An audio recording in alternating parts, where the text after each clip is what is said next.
Presenting your hosts for the evening, Seun Oyedeji, multi-award-winning broadcaster, fondly called the Jewel. Seun is renowned for her dexterity in line of duty and always a delight to watch on television. An ace newscaster, presenter, and media trainer of repute. Seun is the co-host of News Hub on the flagship news and current affairs program on STV and Silverbird News 24. Please make a warm welcome for Seun Oyedeji. Joining her on stage, David Ubabudike is a broadcast journalist with over a decade of experience, event compere, voiceover artist, and veteran actor. Currently, the business editor with Silverbird News 24 Lagos. Please welcome on stage, David Ubabudike.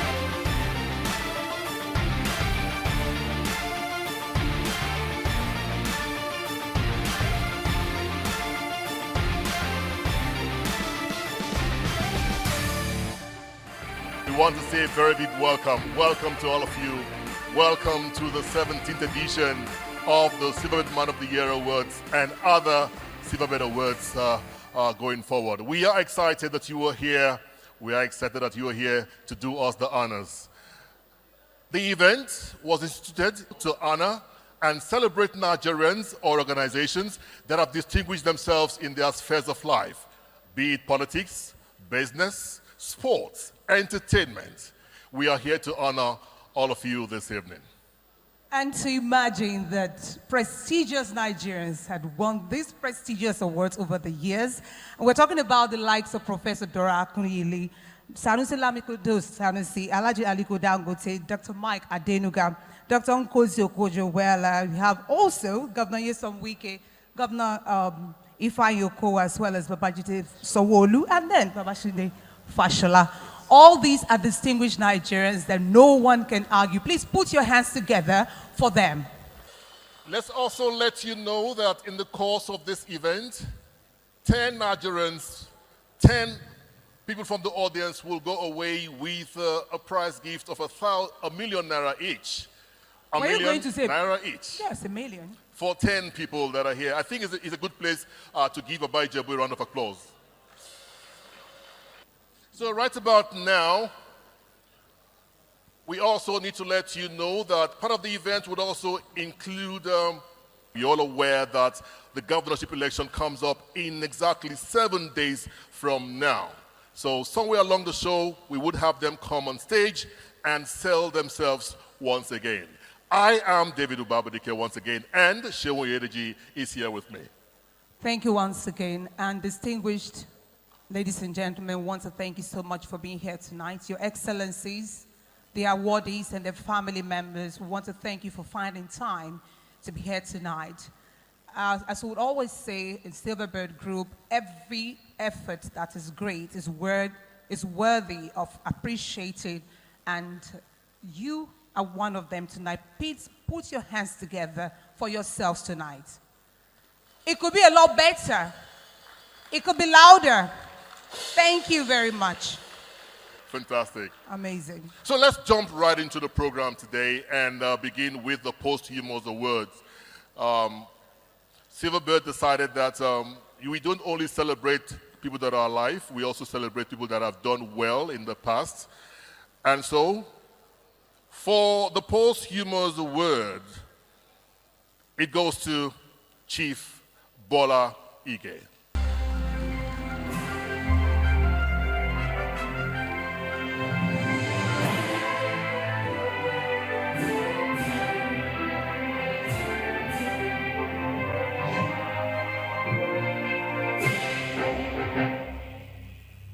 Chief Bola Ige. Years after his demise, James Ajibola Ige is a name that still resonates among the political space in Nigeria. A man best known among many other things as an eminent patriot. The senior advocate of Nigeria was born in Kaduna, but later moved to Western Nigeria at the age of 13 in 1943. He attended the prestigious Ibadan Grammar School and the University of Ibadan, where he studied the classics. He soon began a steady rise in a political space after becoming organizing secretary of the defunct Action Group at the age of 23. He used his charisma and natural organizational ability to increase the membership of the party. Late Bola Ige later studied law at the University of London and was called to the Inner Temple Bar in 1961. Upon his return, he founded the Bola Ige & Co., a law firm that produced many legal luminaries across the country. He was appointed the Commissioner for Agriculture in the Western region by the then military administrator, General Robert Adeyinka Adebayo, between 1967 to 1970. Bola Ige stamped his mark in the agricultural sector in Nigeria through the robust mechanized farming he introduced across the region. So influential was Chief Bola Ige that he was very instrumental in bringing a lasting solution during the Agbekoya riots which broke out among peasant farmers. During the Nigerian Civil War, when the administration of General Olusegun Obasanjo allowed the return of partisan politics in 1978, Bola Ige joined the defunct Unity Party of Nigeria, UPN, founded by his political mentor, Chief Obafemi Awolowo. Swimming against the tide, Chief Bola Ige contested and won the elections, making him the first civilian governor of Old Oyo State after defeating the candidate of the defunct National Party of Nigeria, NPN, governor of the Old Oyo State. The Cicero, as Bola Ige was fondly called by many of his admirers, saw the historic implementation of the free education policy of the UPN throughout the state. Chief Bola Ige is also fondly remembered for establishing the Ladoke Akintola University of Science and Technology. The Bola Ige is also remembered as the man who dared the late Nigeria dictator, General Sani Abacha's self-succession plan, as he called the defunct 5 political parties that adopted Abacha as their sole presidential candidate, the 5 fingers of a leprous man.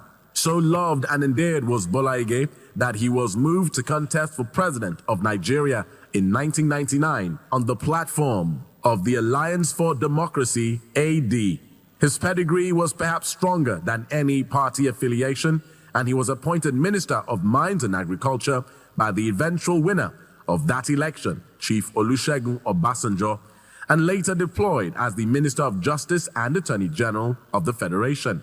A rare Nigerian politician, Bola Ige had mooted plans to resign from the President Obasanjo government on a commitment to help rebuild and reposition his party, the Alliance for Democracy, when he was gunned down in Ibadan, Oyo State, by yet-to-be-arrested assassins. While his death remains a mystery, his life continues to inspire generations with his name inked in the books of Nigeria's history.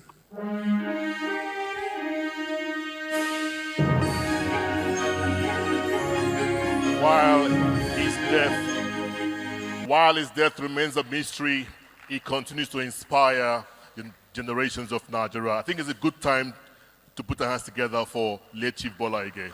May I invite representatives of the Bola Ige family for the award.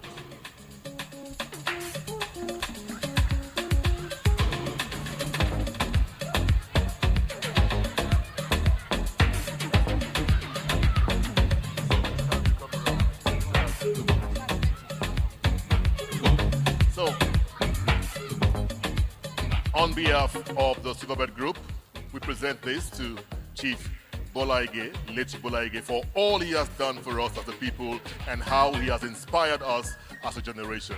Thank you very much.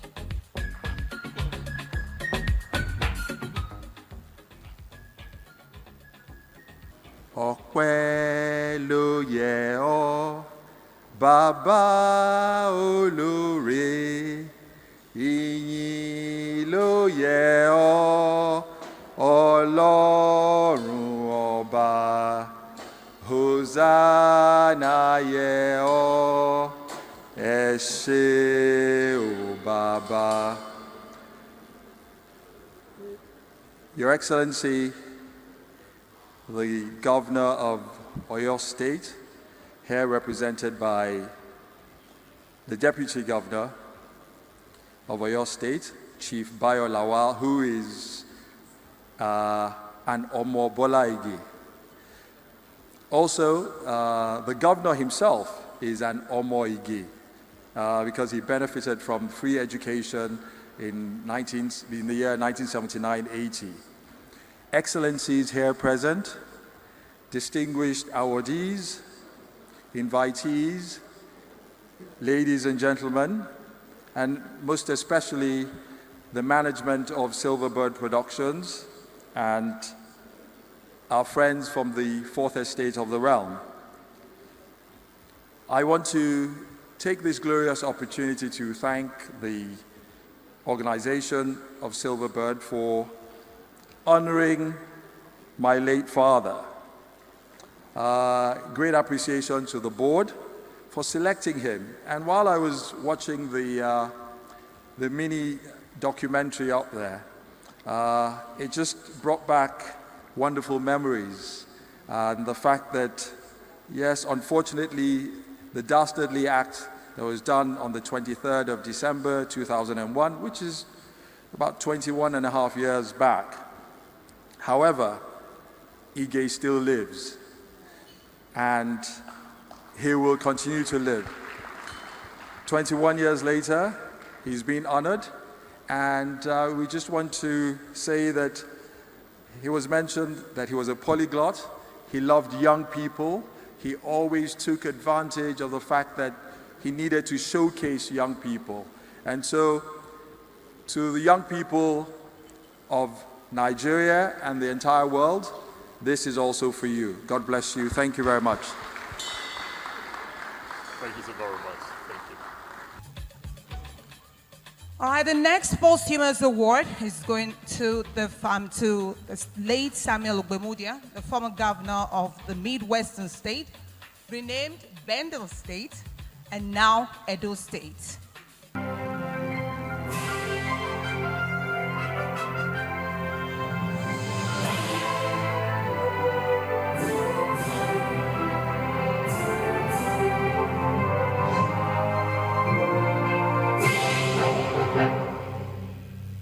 Brigadier General Samuel Osaigbowo Ogbemudia is one man whose accomplishments and sphere of influence will always be fondly remembered by many. The late Samuel Osaigbowo Ogbemudia was born on the 17th of September in 1932. Samuel Ogbemudia joined the Nigerian Army in 1957 and was appointed an instructor to the Nigerian Military School, Zaria, in 1964. As an Army Major, Samuel Ogbemudia played an important role in the historic counter-coup by disarming his troops in Kaduna at the suggestion of the then Artillery Commander Lieutenant Colonel Alex Madibo during the famed counter-coup and mutiny. Ogbemudia was appointed Military Administrator of Midwest State in September 1967, following the liberation of the Midwest State from the Biafran forces, and was subsequently promoted to the rank of Lieutenant Colonel. General Ogbemudia was appointed Military Administrator of Midwest State, comprising present Edo State, Delta States from 1967 to 1975. He later returned in October in 1983 as elected civilian governor of the old Bendel State, from where the present Edo and Delta States were created.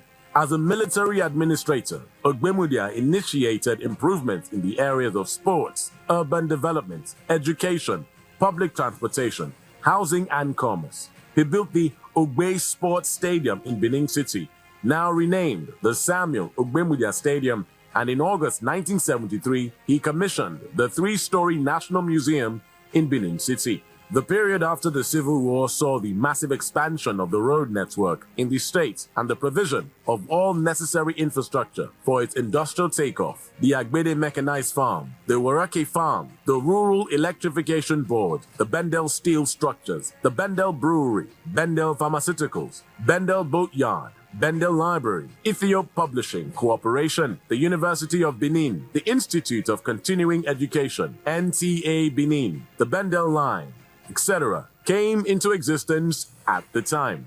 During a brief return to civil rule, Samuel Ogbemudia was elected governor of Bendel State in October 1983 as candidate of the defunct National Party of Nigeria, succeeding Governor Ambrose Ali of the defunct Unity Party of Nigeria.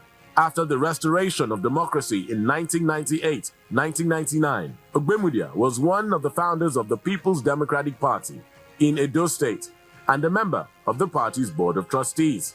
Dr. Osaigbo Ogbemudia won several national honors of some African countries, including member of the Order of the Republic of Sudan, officer of the Order of Ethiopia, and Order of the Republic of Togo. He was also awarded an honorary degree of Doctors of Law of the University of Nigeria, Nsukka, and Doctor of Science by the Great University of Benin, Benin City. Brigadier General Samuel Osaigbo Ogbemudia died 10th of March, 2017.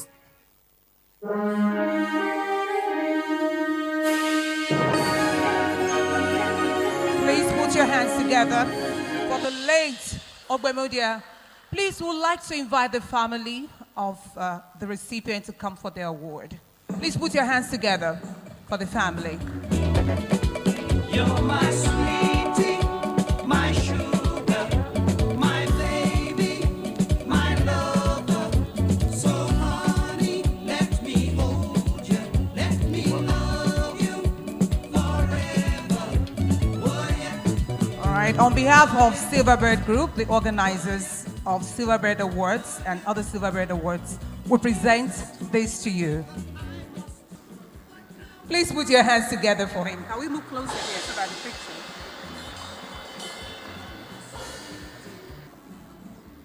First of all, I want to give thanks to my Lord and personal Savior, Jesus Christ.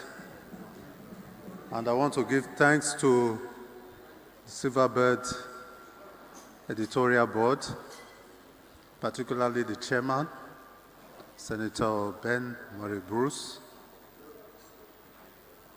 I want to thank God because it's not easy to remember those who have achieved anything in Nigeria. In fact, the logo, the motto now is that Nigeria is not worth dying for. Now, there are many things that have happened since he passed on in 2017. You have seen his achievements, and his achievements are divine. It's not something that, because even when he was governor, there were those that were complaining that how can a military officer be governor when you have professors? In spite of that, he was able to achieve all the results in Edo and Delta. I was in Delta the other day. Somebody invited me, said I should come and see a local government chairman so that they will name a road after him. I went there, I met the local government chairman, and the local government chairman told me, he said, listen, go and meet the governor. You're supposed to name an express after your father. So what I'm trying to say is that there are two things in this world, reasons and results. Reasons don't count. You have to be remembered for something. And no matter how you try to do it, once somebody has achieved greatness, you cannot wash away the name.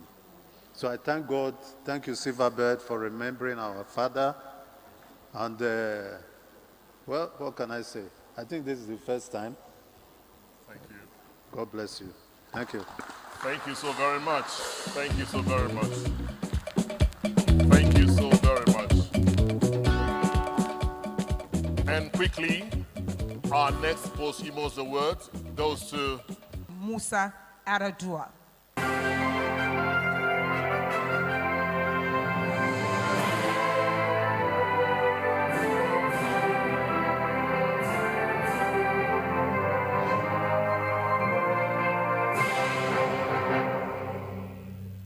A man with rare traits of probity and integrity. Late President Umar Musa Yar'Adua was a leader. His tenure set a high standard for the topmost office in Nigeria. He was born on August 16, 1951 in Katsina into the family of Musa Yar'Adua, the first and only minister for Lagos during the First Republic. The late president was made of the finest stock with a high pedigree from both parents. The university lecturer turned politician's foray into politics saw his emergence as the governor of Katsina State between 1999 and 2007. In December of 2006, Yaradua was chosen as the presidential candidate of the ruling People's Democratic Party for the April 2007 election. He was declared the winner with 24.6 million votes ahead of his closest rival, former military head of state and current Nigerian President Muhammadu Buhari.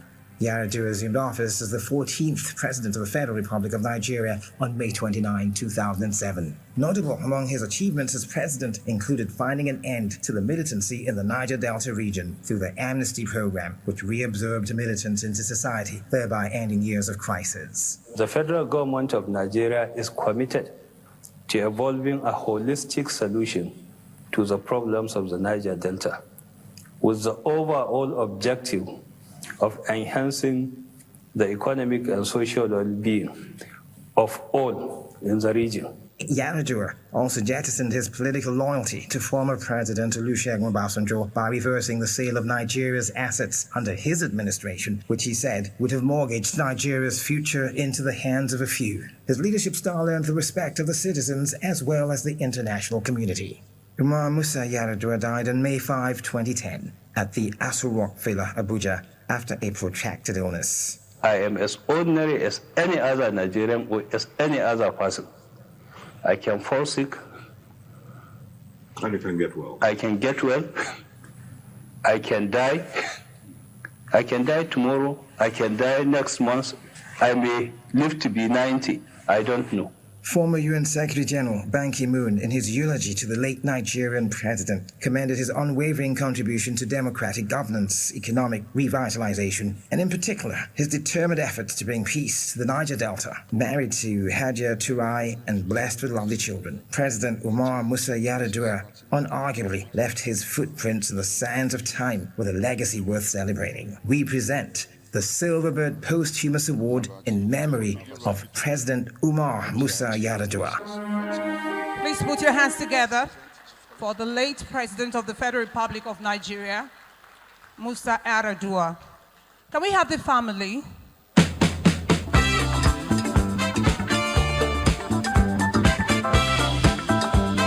Now we invite to the podium Ajia Fatima Ndekeye, wife of the former Chief of Naval Staff, to come collect the awards for the Yaradua's family. Can we put our hands together as she comes to the podium?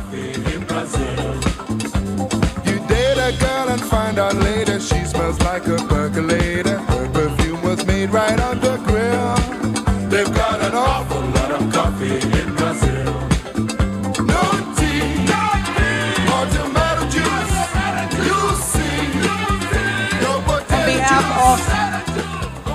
On behalf of the Silverbird Group, the organizers of Silverbird Man of the Year Awards and other awards, we want to thank you and congratulate the recipients of this award.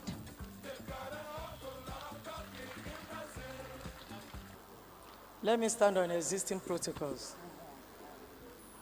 I would like to thank the organizer of this award ceremony, Silverbird,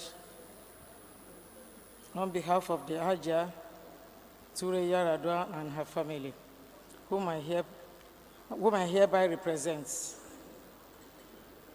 This posthumous honor to late President Umaru Musa Yaradua, GCFR, is very much appreciated and very deserving for a perfect gentleman whose democratic credentials are heavily commendable.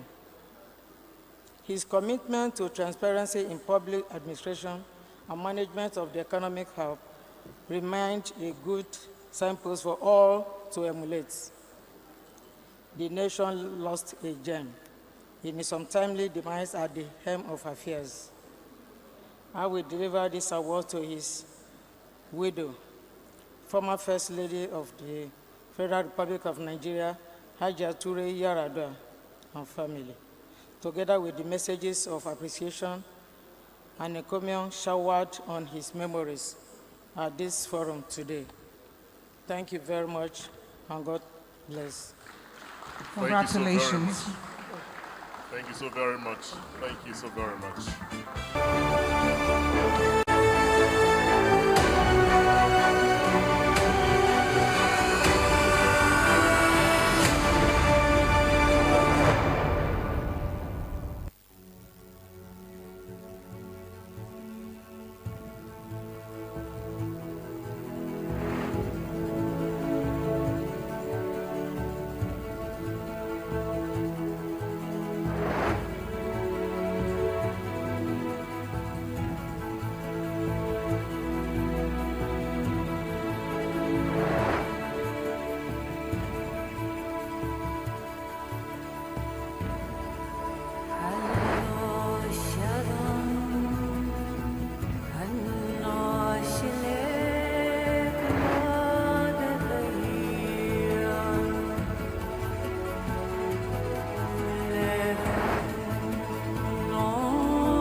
This is one of the most important parts of tonight.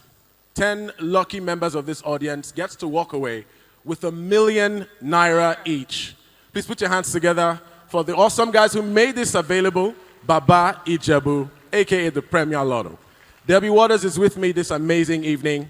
She's the host of Deep Waters, a talk program on Silverbird's News 24. Thank you, Arthur. You're so kind. Thank you very much. And now, to begin this evening's procession, we want it to be as transparent as possible. No mago-mago, no second counts, and by God's grace, we're not going to need a camera to look at the results once again. So the guys at Baba Ijebu are going to make every number available in the hall inside the bowl. There are no phantom numbers. There are no bogus numbers. Only numbers that are present in the hall. So if you do not have a ticket, please make sure you get a ticket before this evening is over. We're going to be out a couple more times to make 10 people millionaires. Arthur, I'm super excited about tonight because I feel like for us to make millionaires, then we are millionaires. Yes, indeed. It takes a millionaire to make a millionaire. So if the guys at Baba Ijebu are ready, Okay, please. so let's get started. Please pour in the numbers, all of it.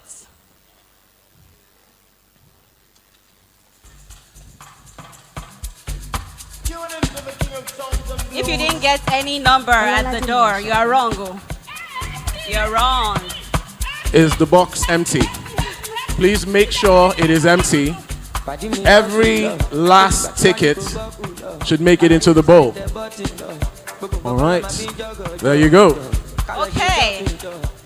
Interesting. So, to those of you who used to do shakara when they say come and collect number, you say, no, I'm shy. See now, people are winning millions. So I'm just going to go ahead and dip my hand, my Yes, indeed. black fine hand, into the bowl.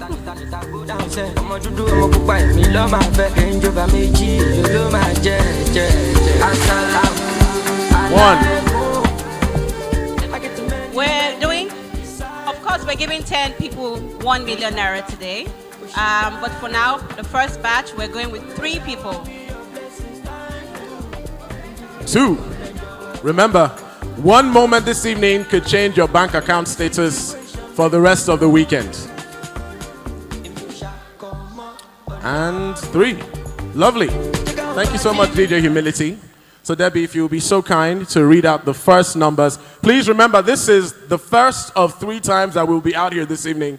So if you don't win, hold on for a second. You also could win again. What's your first number, Debbie? I'm actually nervous. I got you. I got you. If there's a Z on your ticket, let me see your hand up. Beautiful. If you have an A following that Z, let me see your hand up. Lovely. If there's a 0 following that number, let me see your hand up. If there's a 2, 3, and 4, let me see your hand up. ZA 0234, our first winner for the evening. There you go. Yes, indeed. 1 million naira. This way. Okay. Okay. Premier Lotto for the win. Yes, indeed. Hold on. Just wait a second. Calm down. Take a deep breath. Calm down. I want you to know something. So there's still not enough naira available to go around. I mean, we got all the money in the world, but still not enough naira to go around. So please, we're going to be transferring the monies to all our recipients tonight, okay? It's all for your own security too as well. All right, Debbie, what's the second set of numbers we got? Okay, the second number for tonight, XT. I know some people are scared. X and T, where you at? T. Be on standby. 02. XT02, and then the last final 2 digits. Are you guys ready? This is real. XT0247. XT0247, are you in the hall tonight? Going once? Going twice? Is that you, XT? There she is. A round of applause for our second winner this evening. There you go. Okay. Hello, damsel. Yes, indeed. Congratulations. Also, I think it's covered that everybody gets calling it. It's in the hall. Why? Let's see how the evening goes. And so, our final recipients, my hands are shaking, literally.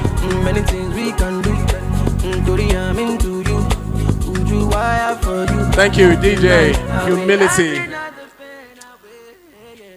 This is the last batch of this batch, so keep your fingers crossed. I want this ticket to be you. K and E 0297. KE 0297. Where are you? I hope the person is not here. Oh. There he is. Oh my God. Papa, congratulations. It's going to be an amazing weekend, isn't it? Are yet to be given out. Fantastic. I hope you're enjoying yourself tonight, people. If you are, could you just wave to me? Are you enjoying yourself tonight? Thank you very much. Yes, I did tell you initially that sometime around this program, we'll be giving some governorship contestants the opportunity to sell themselves for just 5 minutes. March 11, Lagosians will move to the polling units to decide who governs them for another 4 years. In no particular order, let me invite Funsho Doherty, please come and sell your manifesto to the people in the next 5 minutes. Can we put our hands together for him? Can we put our hands together for Mr. Funsho Doherty, who is the governorship candidate for the ADC party? It's a pleasure to be here today. And I'm the governorship candidate of the African Democratic Congress. And as you know, we go to the polls in about a week from now.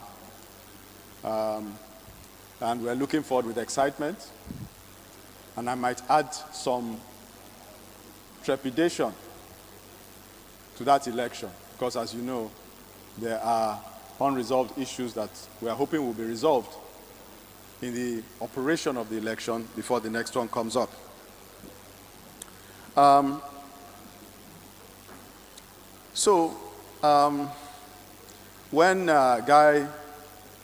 Egbon Guy told me about this evening, he did mention it would be a full-blown manifesto review.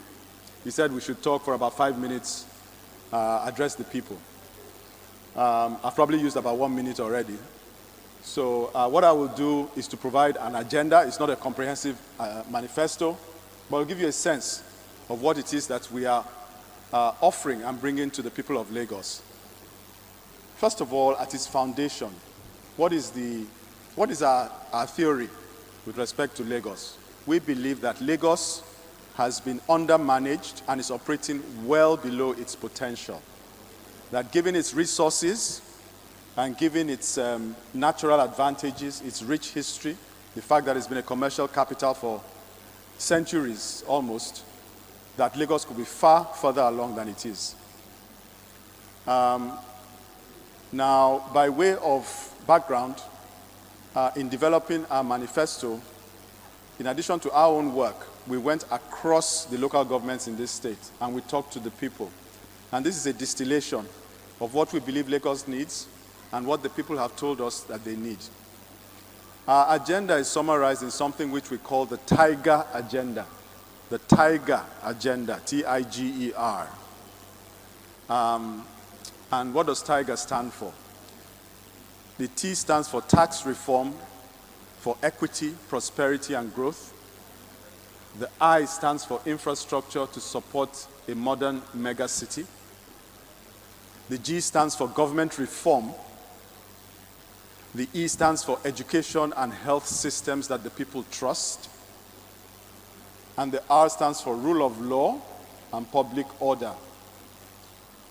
This is our Tiger Agenda. The overall vision of the Tiger Agenda is twofold. It's to deliver quality of life, dignity and respect to all Lagosians. And secondly, to lay a foundation for a Lagos in the first world. And we believe that this agenda, which if you think about it is a comprehensive agenda, will accomplish those two overall goals. In tax reform, what are we saying? We're saying that the tax reform needs to be more equitable, that those that pay the most, those that earn the most should pay the most, and those that earn the least should bear a lower burden of tax, and indeed could get some benefit from the state. We have a situation in the state where that's not always the case, and often you find that people who are low-income people are actually paying a high effective rate of tax when you put in levies, fees, and those kinds of things that they pay. So the average commercial bus driver, for example, may pay about 7,000 naira a day in unofficial and official levies. When you think about that, that is a very high rate of tax in relation to their income. And this is one of the things that we need to deal with. We need to ensure that those that earn the most also are paying their fair share of taxes. Importantly, we think that tax policy should support businesses, small businesses, job creation, and will effect tax policy to accomplish that. Because when people create jobs, they solve a problem for government, they solve a problem for you, they solve a problem for me. The other point I'll talk on in the tax reform agenda is in the actual administration of the taxes. In Lagos State, we have something we call Alpha Beta. Who has heard of Alpha Beta before? Please raise your hand if you've heard of Alpha Beta. We will unwind Alpha Beta. We will unwind it. There's no reason why we should have Alpha Beta. We have said it. It's actually written in our manifesto. Some of you may think it may be more complex and more difficult to do that following our presidential election, but we will assure you we will unwind Alpha Beta. What does the I stand for? Infrastructure, to support a modern megacity. First of all, we say you need to define infrastructure for a modern megacity. You need to define it broadly. So when we think of infrastructure, we often think of roads, but we say define it broadly. So transit is one, and not just roads, all forms of transit. But you have water, you have waste, you have power, you have security infrastructure, you have telecoms and technology infrastructure, right? And finally, you have environmental infrastructure. And all of these will have a roadmap for. And we can go into that in more detail, but I have only 5 minutes. But it's important to say for a coastal city like Nigeria, or like Lagos, your environmental infrastructure is critical. Because when we see flooding, it's not just, it's because we didn't plan and we didn't have the infrastructure in place to deal with those climate change effects. What is our G? Government reform. This is actually the foundation of our agenda. We believe that the reason why we see a lot of the challenges we have in Lagos is because government is not working with the interests of the people in mind. And when that happens, when you have government operating in a self-interested way, the effects will show up everywhere, whether it's education, whether it's health, in every sphere. So what will we do as part of our government reform agenda? We will ensure that public servants, civil servants are well compensated. How much does a permanent secretary in Lagos State government earn? You'll be surprised to hear what it is. One of the things in Nigeria that I think we face is that often we lack sincerity. We don't pay people a living wage, and we expect magic. And that's not going to happen. So we think civil servants should be well paid, and we will do so. And not just say your salary is increased by 10%, but we'll say what should people earn, and then how do we get there? But once we do that, we will then insist that people act with integrity. We will ensure that the mandates of their offices are faithfully and judiciously executed. And where people don't, we will prosecute them. We will strengthen the Attorney General's office. We will strengthen the tools of enforcement, audit, and surveillance. And we will ensure that people are held to account. And when we start to do this, and we implement it from the top, as the governor's seat, all the way down to the lowest level in the civil service, people's actions will begin to align with the interests of the people, and we will see the benefit reflected in every area of endeavor, whether it's education, whether it's health, etc. What's our E? Education and health systems that the people trust. Trust is the operative word here. As we all know, our educational systems are not trusted by the people. They're not trusted by you and me, and for good reason. We will reform the curriculum. We will assess teacher quality and improve it. We will increase the range of technical and vocational options that the school produces. Out of the approximately 1.5 million public school students that we have in Lagos, less than 1% are technical schools.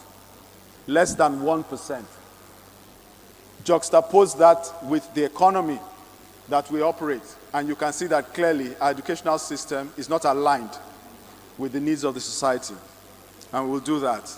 And we'll also ensure that we create the linkages between the educational system on the one hand, and then the industry and the larger society on the other, so that we can create these bridges where people and our young people are well trained and then become the platform for a broad, prosperous society. What about our health systems? Because I'm running out of time. I see the time police is showing up. Health, we emphasize two things. We have something we call a barbell approach to health. We will emphasize primary health on the one hand and critical care on the other. We will ensure that we have primary health care systems that deliver care that people will trust and that they will willingly access, because this is where we have high mortality, in infant mortality, in early childhood mortality, in maternal mortality. All of these are around primary health care. We will deliver it. Critical care on the other end of the barbell, we're saying Lagos is not a huge state. Lagos is not a huge state. We can have critical care systems across the state. If you have 8 critical care facilities, thank you, sir, you will cover the state. Yes. Finally, rule of law and public order. This is where I'll stop. Rule of law. We will introduce or reintroduce rule of law. We will remove chaos from the streets of Lagos. That way, our infrastructure will go further and we will not need to invest so much in additional infrastructure. Please put your hands together for the governorship candidates of the ADC. I would like to also recognize the presence of every member of the party that's here tonight. Please put your hands together for them. Thank you very much. Let's move quickly. Thank you, humility. We'd like to invite to the podium the governorship candidate of the Accord Party, Hakeem Onikoyi Dixon. Please put your hands together for him, please. We also like to recognize the presence of his party members here tonight.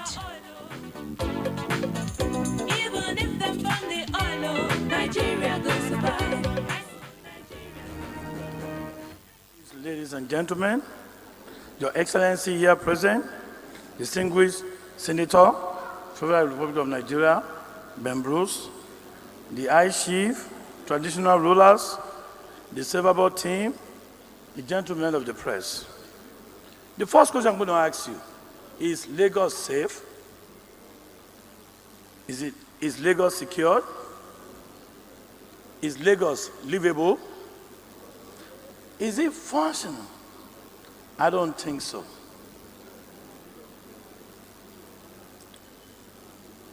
We and I have seen crime almost everywhere in Lagos. You and I have seen too many illegal activities. You and I have seen insufficient employment opportunities. You and I have seen underfunded primary health care system. What are you going to say about the traffic? Agbero, Molue, Kolegbe, increase in transportation costs. I have 7-point agenda, but let me start with the first one. The first thing, everybody that has contested this governorship in Lagos State, they want total freedom. We want to be free from the one person that has been ruler for so many years. We are tired of it. I'm a Lagosian. I am Omeku. I am from Badagry too. I am an Awori. Enough is enough. And I believe all Lagosians here, they know what I'm talking about. I want where a local government can be free. No more joint account. I want them to function. I was the first pioneer of the creation of more local government that make 57 today. But I told them, let's use the idea of New York City. We have the mayor of New York City Then we have them like a bureau. And I was one of the people that went to the president that no money should be paid to the local government because it was not done properly. And that's why you can see today, no local government can function as we're supposed to be. We are still lacking behind. This time, that total freedom will be given to them. Now, let's look into what we're talking about on my first agenda, freedom and restitution. The second one is health, safety, and environment. Singapore believe in one thing. If there is safety, then you can build the entire nature. But in Nigeria, there is no safety. Yes, we have Lagos State Safety Commission. Oh, let me first tell you, I was elected as a local government chairman in 1998 and sworn in 1999. I was given the best council chairman by both the federal government and Lagos State government for 2 years in a row. Then I was given the best when it comes to environment by Lagos State Minister of Environment and the federal government Minister of Environment to clean the entire Surulere.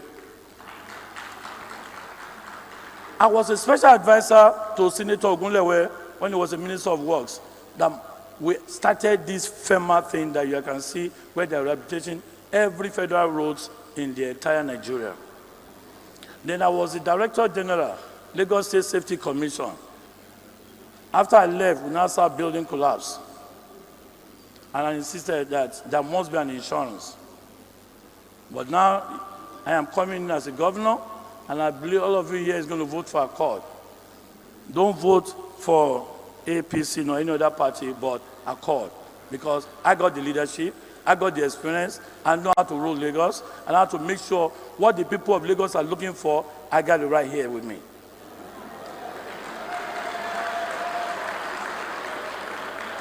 You know, I don't care what the federal government is going to do. I'm going to start my own policing. Let them take me to court. It's a constitutional issue. But I will be able to bring security into nothing. I did that when I was a local government chairman. I met a crime that people were being killed almost every day. But guess what? I turned it down to 15%. Okilo was the commissioner of police at that time. I was given that belt. Not only that, we're able to reduce the crime rate in Surulere to 15%. Then, if I start, every school we have a police. Every local government, we have their own police. Every school campus, we have their own police. Every car park, we have their own police. This time, it's the form of the American system that I'm bringing in. For let you know, I studied in the United States. I have 2 MBAs. I have the first one MBA in accounting, second one MBA in finance, certified public accountant, what you call CPA. I work with one of the biggest accounting firms in the world called Coopers and Library. Let me now give you other thing else. I'm going to create so many ministries. But guess what? We're going to take action against climate change. The youth, don't worry. I got you all covered. I got a lot of opportunity for you. You're going to be driving all kinds of our high tech. The minimum salary, even with a school start in Lagos State, starting immediately after my sworn in, 50,000 naira after tax. If you have a company in Lagos State, go and readjust your payment. Because you don't pay 50,000 naira, we'll lock your company up. Now, the youth, start working on the system we're going to do for me, because we're going to have a data analysis. And there won't be no more double taxation for companies. Ben Bruce, your company will not be paying too many taxes so much. I am going to stop it right now. No local government will give you this, and state government will give you that again. All those things will stop. Because guess what? I told you, I was an auditor for Coopers and Library. And I'm bringing the best American taxation system back here. Oh, student, if you don't pass your WAEC, don't worry, you are covered. You will never stay home again. I got you on the student loan. I got you on what we call financial aid, guaranteed by Lagos State government. Every bank MD, if you are here, you're going to be working with me after May 29. Thank you so much, after sir. being sworn in. Thank you. Thank you, sir. Please put your hands together for the governorship candidate of the Accord Party, Mr. Hakeem Onikoyi Dixon. Best wishes. Okay, now let's move ahead with the awards. Right now, the next award is going out to the Sports Personality Award of the Year.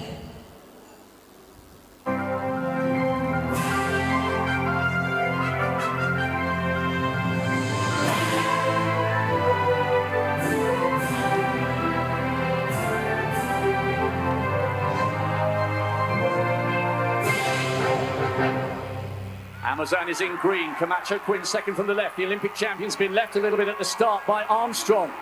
Amazon now beginning to come through. So too is Anderson. Toby Amazon, look at the clock.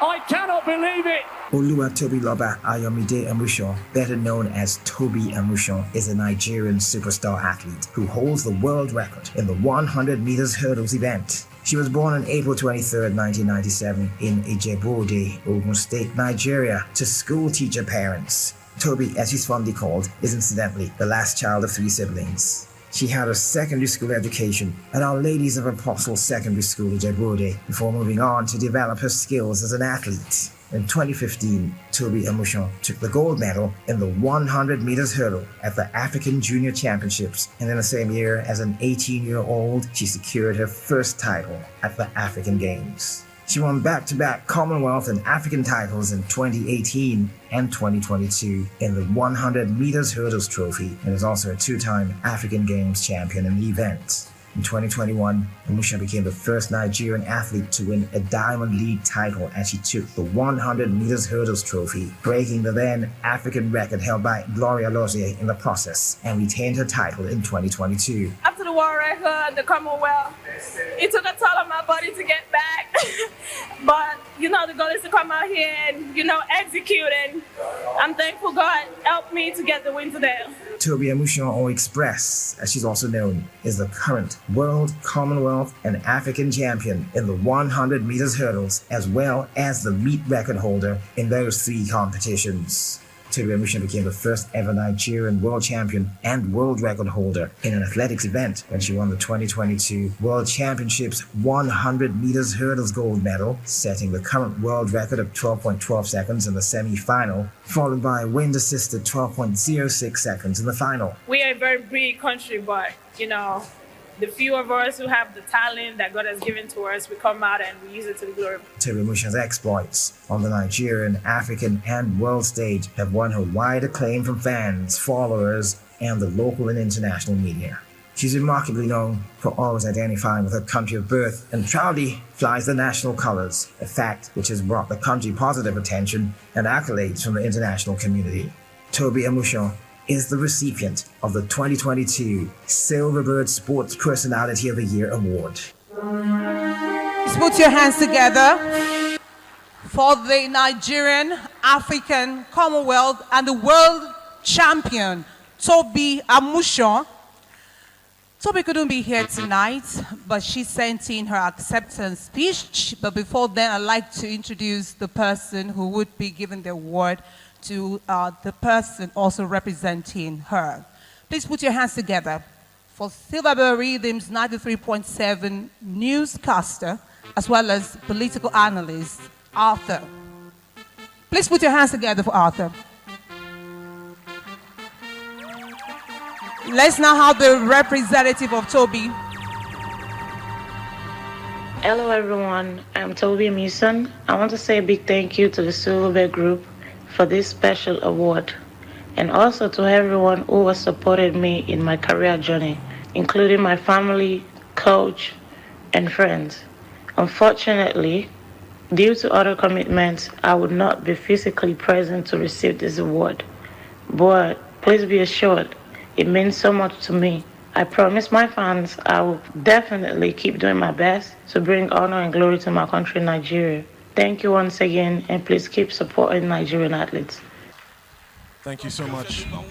On behalf of the Silverbird Group, I would like to present this award to you, Larry Vigo, who is the manager for Toby Amusan. Thank you so much, and our regards to Toby as she continues to make Nigeria's flag fly high.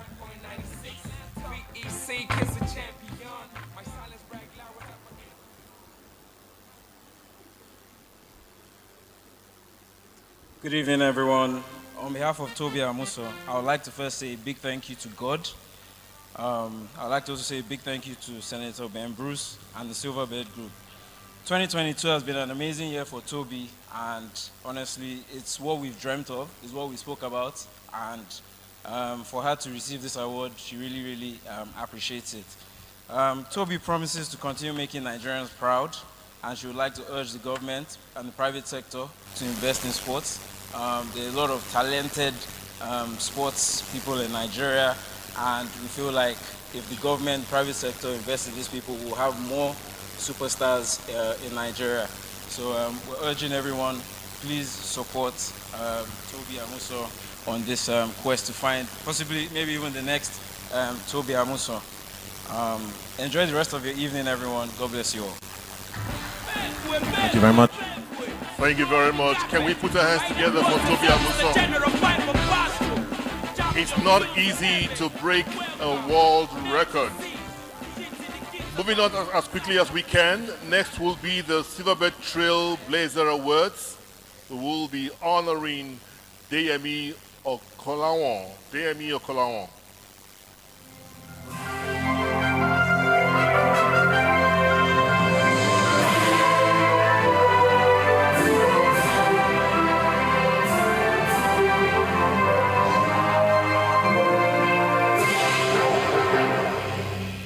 Woman with a natural hair these days. All we have is bone straight hair, fake bum bum. Is that the reason why you're here? Look, I brought you here for one purpose, and I suggest you stick with it. Deyemi Okolawon is a film, television, theater, and voiceover actor who started his career path while studying chemical engineering at the University of Lagos and building a corporate career in sales and marketing. With bigger dreams and the intention to achieve more, Deyemi went on to study acting for film at the Del York Creative Academy in 2012, kicking off his journey as a full-time actor in 2013. He also obtained a certificate in acting for film from the New York Film Academy. I left a background in engineering, work experience in sales and marketing. In all that time, all I have seen is growth. All I have seen is improvement. All I have seen is a people's Nigerian spirit that just refuses to be second to anything. In 2015, he founded the Covenant Entertainment Services, a production and talent management outfit, as a way to help groom the talents in the Nigerian entertainment industry. In keeping up to speed and understanding the intricacies of the movie industry, Deyemi went on to become first a consultant, then marketing manager with one of Africa's biggest movie distribution outfits, Silverbird Film Distribution. Today, he's considered as one of the most versatile actors in Nigerian film industry. He's passionate about the development of Nigerian youth, as well as sharing African stories with the world. He is renowned for blockbuster motion picture features such as Blood Sisters, King of Boys 2, The Return of the King, Prophetess, and Omogeto, among many others. Deyemi has either won or been nominated for several accolades, including Best of Nollywood Awards, GMA Awards, and African Magic Viewers' Choice Awards.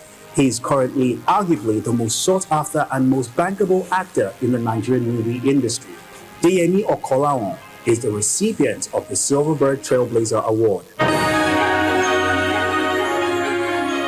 Ladies and gentlemen, put your hands together for Deyemi Okolawon.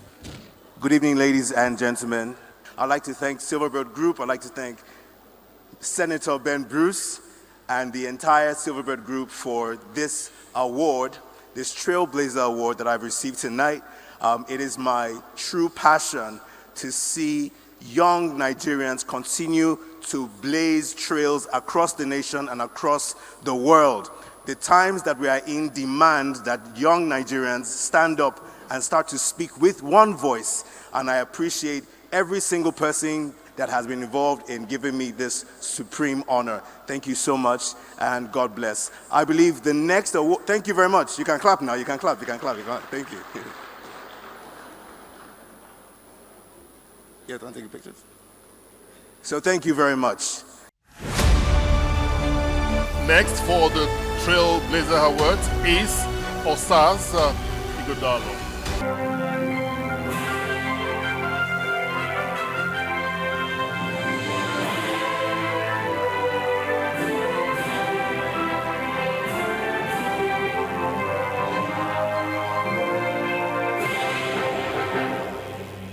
Osas Martha Elizabeth Ighodaro is a trailblazing actress, producer, event host, and humanitarian. Born in New York to Nigerian parents, Osas obtained her first degree in broadcast journalism with dual minor degrees in entrepreneurship and theater from the Pennsylvania State University. In her quest to expand her knowledge, she further went on to obtain a master's degree in fine arts from the Actors Studio Drama School at Pace University, New York. Osas Ighodaro returned briefly back home to Nigeria in 2012, a tentative move that later became permanent after she secured multiple roles in the Nigerian entertainment scene. Morning was, to put it plainly, abysmal. Please do not enter to you the never did lifestyle. About turn, forward march.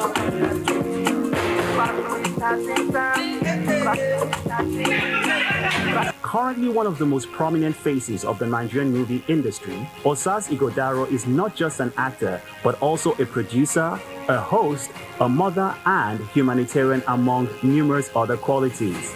She's an advocate against the spread of preventable diseases and the founder of Joyful Joy Foundation, a non-governmental organization that strives to eradicate malaria through Africa, one community at a time. We thank you, Joyful Joy Foundation, for the net and drugs. I'm just going and I saw that they are testing malaria, and I said that I should come and test my own malaria. She's also the founder of a production outfit known as Joy of Art Media and Entertainment, with the aim of producing projects that both entertain and create positive impact. As an actor, Osas Ighodaro is best known for her role in movies such as Tyler Perry's Meet the Browns, Smart Money Woman, and Rattlesnake, among numerous other projects. Osas Ighodaro has won numerous awards, including the Nigerian Entertainment Award, Eloy Award, and more recently won Best Actress in a Drama at the Africa Magic Viewers' Choice Awards. God, I give God all the glory. I give God all the glory. I dedicate this award to my mommy in heaven. She's a highly sought-after influencer with numerous endorsements from high-profile brands. Osas Ighodaro is a recipient of Silverbird Trailblazer Award.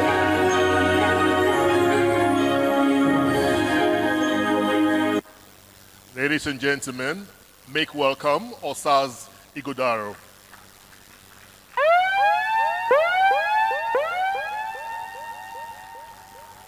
Can we put our hands together for Osas Ighodaro? As I also invite Victory Wilson and Kayode Baker for the presentation.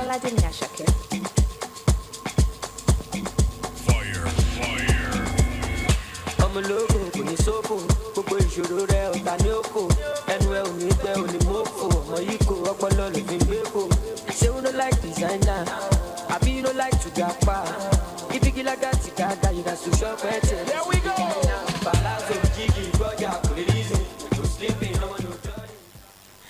Ladies and gentlemen, I know that the entertainment industry is one very strong industry in Nigeria.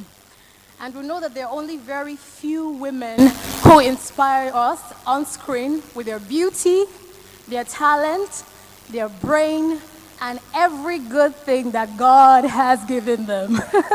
And Osas Ighodaro is just one of those very few.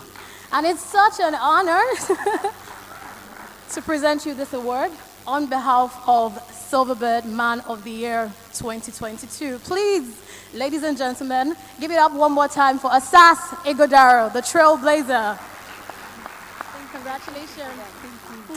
Thank you. Good evening, ladies and gentlemen. I know I'm not talking to myself right now. Good evening, ladies and gentlemen. God bless you guys for being here today.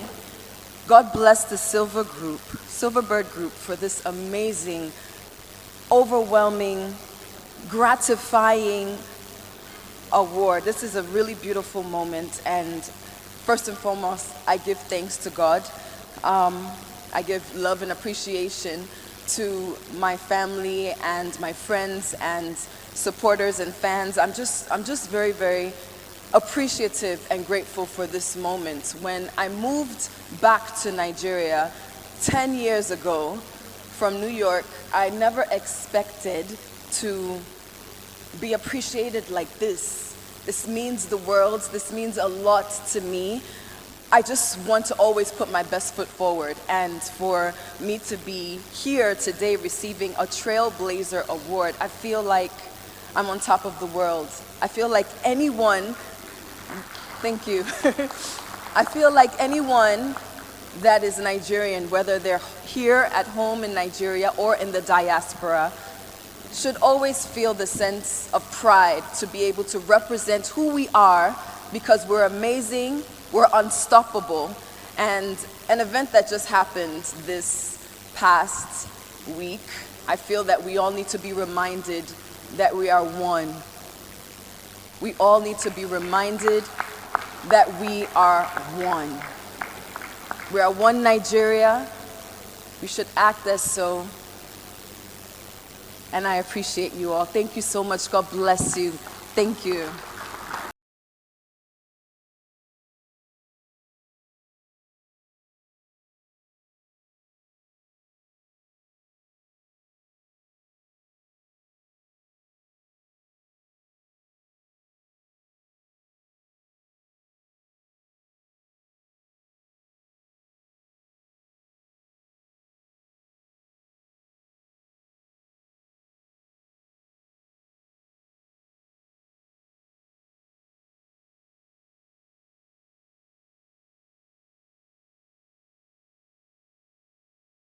Once again, Osas.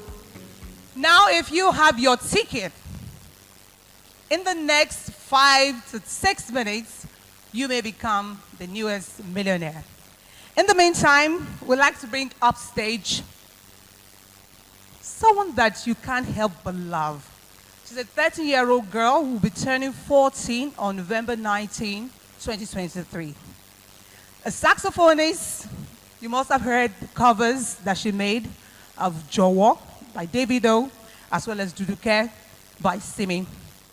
Please put your hands together for the beautiful, young, and entertaining Temilayo Abodurin. Please put your hands together for her.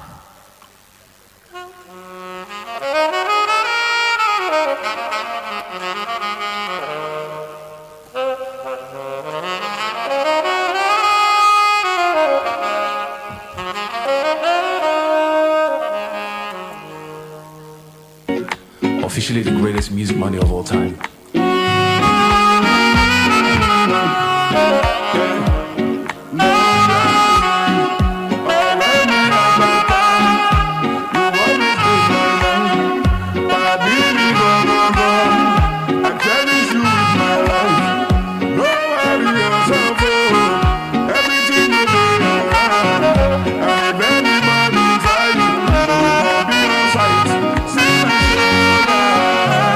Make you rest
Good evening, everyone.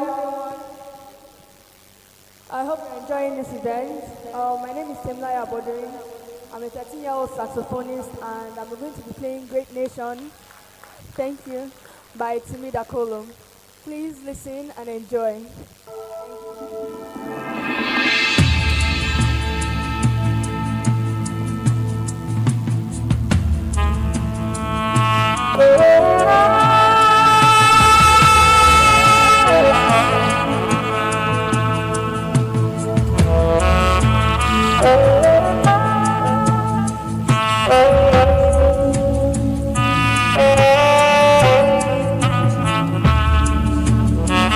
Thank you.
and gentlemen. We're back again like we never left. My name is Deborah Waters, and I'm back with my co-host, my very handsome King Arthur. Yes, indeed, we're here to make more millionaires as promised. We said 10 millionaires are going to be made tonight, courtesy of Premier Lotto, a.k.a. Baba Ijebu. And I can imagine the feelings of the people who came on earlier on to win 3 million naira, that's 1 million naira each. You come in here thinking you just want to have fun and eat small chops, and then you end up going home with 1 million naira because your life is changing in one moment. Well, thank you to Premier Lotto, aka Baba Ijebu, for this opportunity to change lives. And of course, we are ready to make more millionaires, 7 more to go. And my ladies are just going to pour the numbers that, just like we did earlier, into our nice fishbowl, and then we'll go ahead, my co-host Arthur will go ahead and pick the numbers, and we make more millionaires on the show.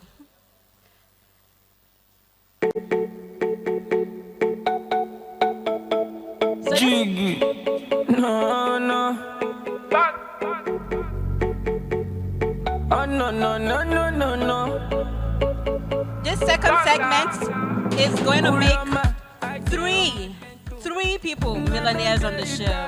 And for some reason, something is ringing in my head, like, you know the song we used to sing back then? It may be you, it may be I, it may be someone by your side. So it just could be you, it could be you.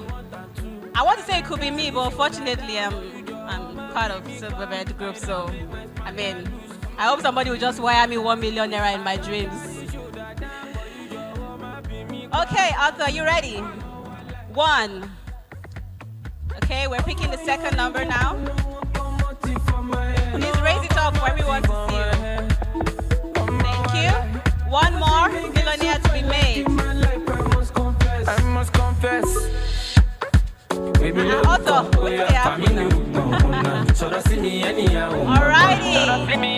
Thank you very much, Arthur. You want to come closer to me?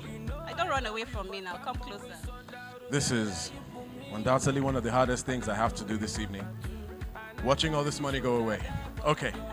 So our fourth winner this evening, if you have the ticket number ZA0273.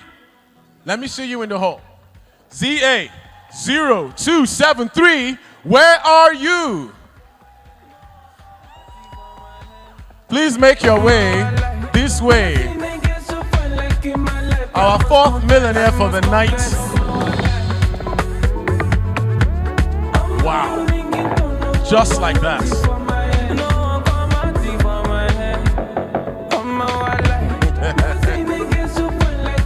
Oh yeah. All right. Our 5th winner this evening, if you have the ticket number XT0308. Let me see you. XT0308. There you go, sir.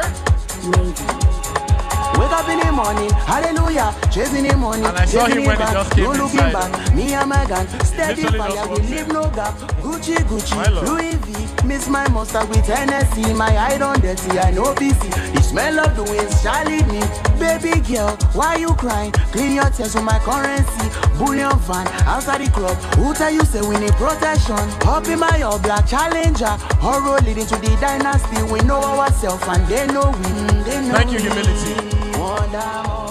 Our last winner for this, no, not the last winner. Our 6th winner this evening, our 6th millionaire tonight.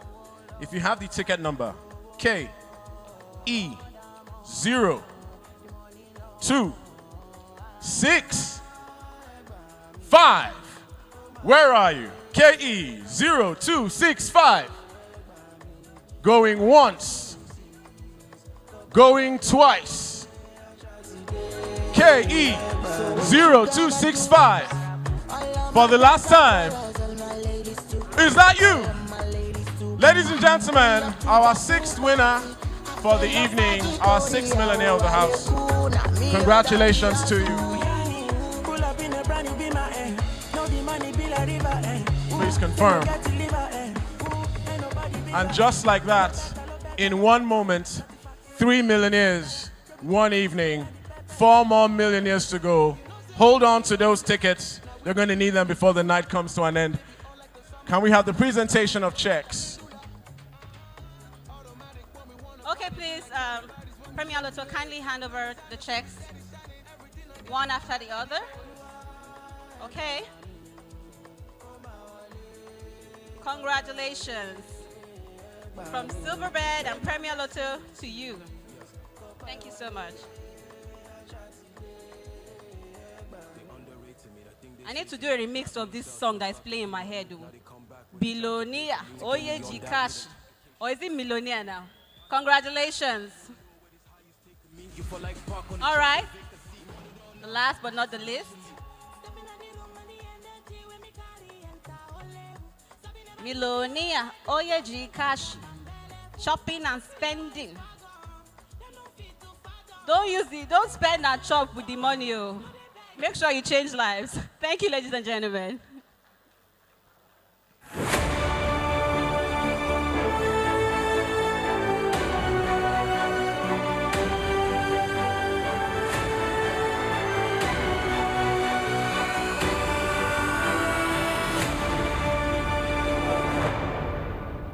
Now let's move on with the awards tonight. The next award is the Goodwill Ambassador Award, and it's going to General Abdusalami Abubakar.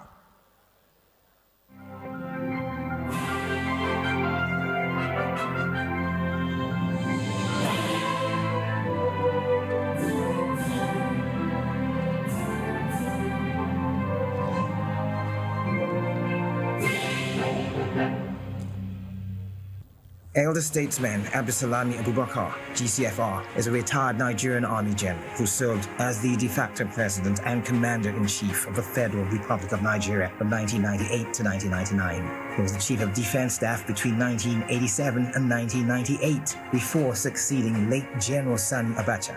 General Abubakar's short stay as the leader of the country adopted a modified version of the 1979 Constitution, which paved the way for multi-party elections.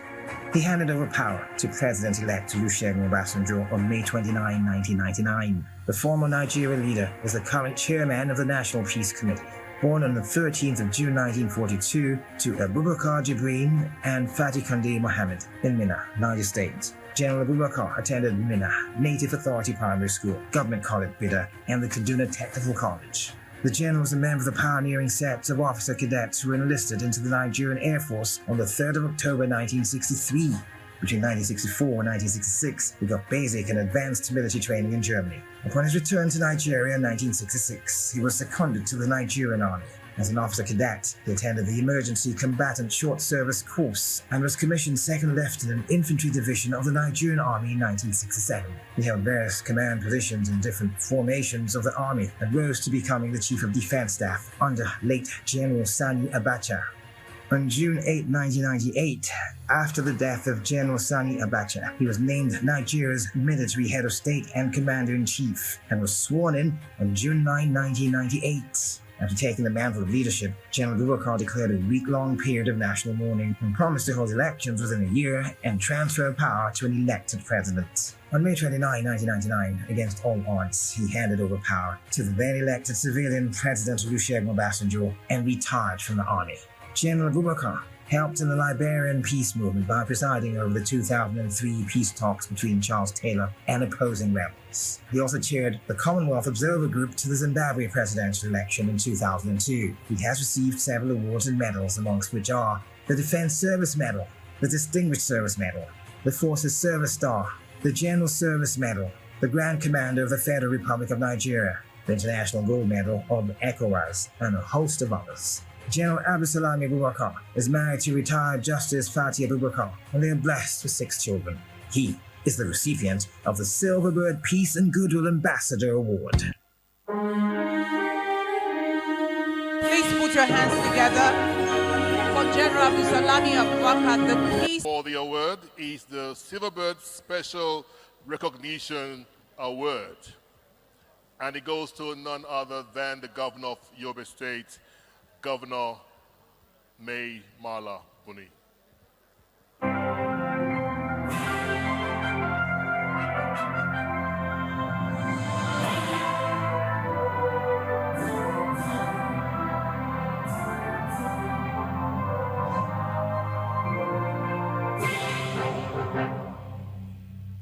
Governor May Balabrini assumed office on May 29, 2019, with a lofty promise to take Yobe State to the next level. He promised to develop the key areas of infrastructure, education, and healthcare. And he has also kept his plan of reconstruction, rehabilitation, and the reintegration of the victims of the insurgency in the state. His chairmanship of the APC Caretaker Extraordinary Convention Committee did not stop him from fulfilling his campaign promises to his people. It is part of our mandate as bestowed on us by the National Executive Committee of the party to rebuild this party bottom up. He recorded numerous successes in spite of the disruptions and destruction caused by the insurgency and the lean resources in the state. Governor Bruni reconstructed over 300 schools and also built new ones. He expanded the state's road network by constructing new roads and rehabilitating old ones. The health sector wasn't left out in his plan. He constructed numerous health centers, expanded the general hospitals, and upgraded 4 of them to teaching hospitals, including employing hundreds of personnel to run the hospitals. Yobe is an agrarian state. To this end, Governor Bruni provided fertilizers to farmers at heavily subsidized rates. He procured over 40 tractors for distribution to farmers. He equally built model markets across the state for easy sale of agricultural produce. To salute the good people of Yobe State for your generous donations to the Yobe State Education Revitalization Appeal Fund. This clearly indicates that we are on the same page and share the same vision, mission, and philosophy to develop education in the state. When he assumed office in May 2019, Governor Bruni vowed to complete the international cargo airport in Damaturu, the state capital. That airport was officially inaugurated by President Muhammadu Buhari this month, precisely on January 9th. Another testament to the doggedness and tenacity of Governor May Balabrini, the recipient of the 2022 Silverbird Special Recognition Award.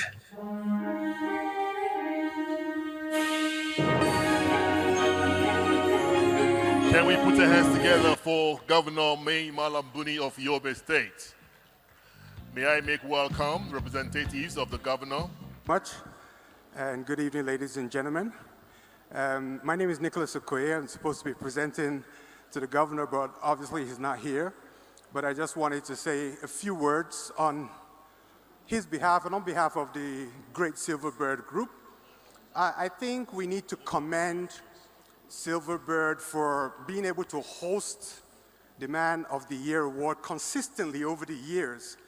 And this award was actually designed for the movers and shakers of society, right? But you can see that the young people are taking over the award. So give Silverbird and the young people a round of applause, please. Remember that 13-year-old with the saxophone? And then, of course, Osaz, congratulations as well. I must commend you for coming back as well, but I must also, you can't take away from me the fact that I'm one of those that convinced you to come back to Nigeria about 10 years ago, if you recall. So, pleasure. So I want to take a clever indulgence. The governor, as you can see from the video, is very young. Would you agree? He's very young. So I guess he represents the young people. And I want to claim your indulgence to give a greeting to the young people in the audience for the great things that you are doing in the entertainment industry. Nigerians were able to perform at this year's NBA All-Star Awards. Those were Nigerian stars. So great Nigerian youths, great Nigerian youths, great Nigerian youths. Give yourself a round of applause. Thank you so very much. Thank you very much. Nicholas. Thank you. Can you show the direction? Thank you, Nicholas. Mother Africa, show your children the way. Try to show the direction. All right. We are moving as fast as we can right about now. Next in the lineup is the Silverbird Compassionate Governance Award, and it goes to none other than the governor of Bayelsa State, Governor Doyo Diri.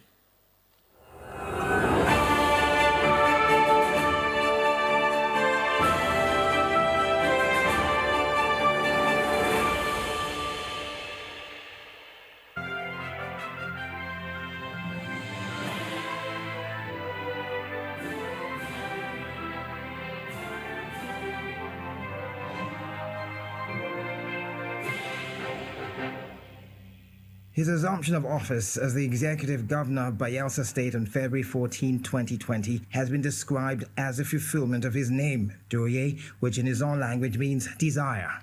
I, Senator Doye Diri, do solemnly swear I will devote myself to the service and well-being and the well-being of the people. An indication of his desire to bring to bear visionary leadership based on his mantra of inclusiveness, reconciliation, and consolidation in order to improve the lives of Bayelsans.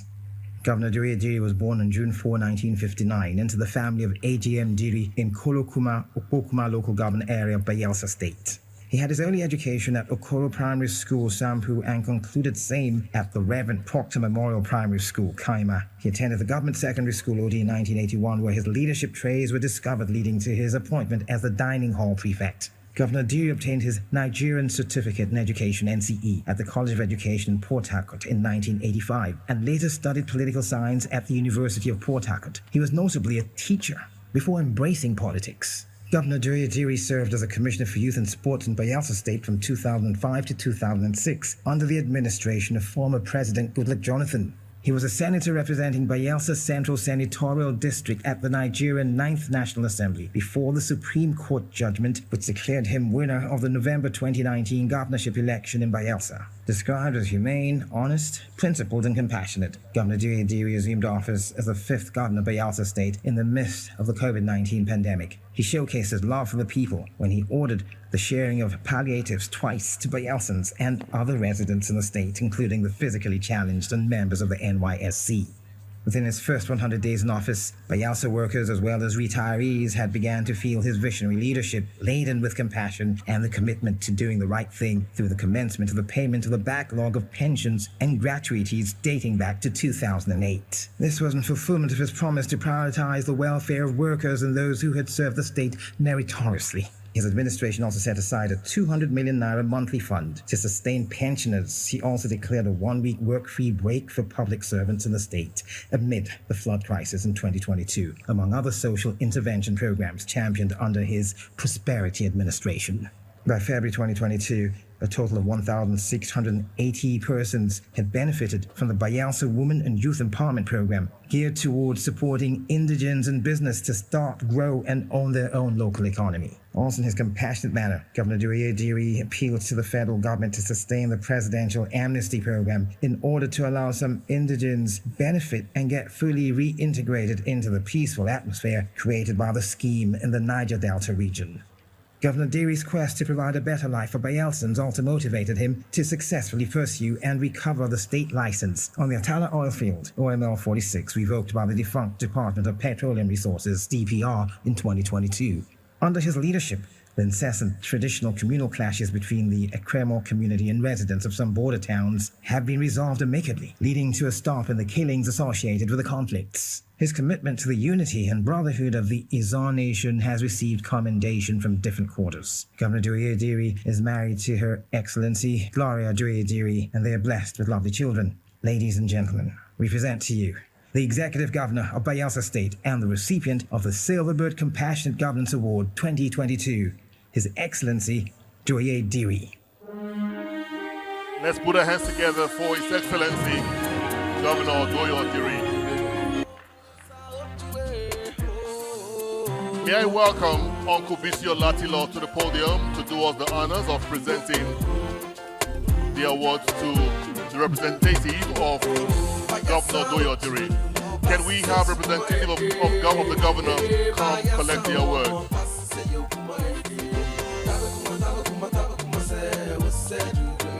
Can we have representative of Governor Doye Diri come collect the award?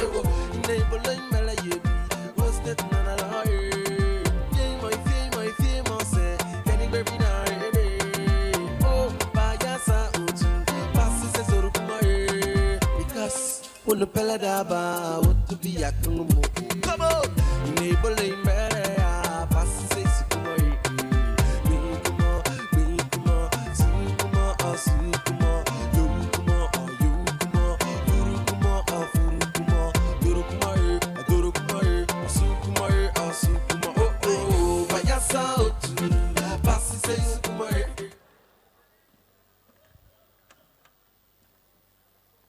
Let me first thank a very good friend, Senator Ben Murray-Bruce, for this honor.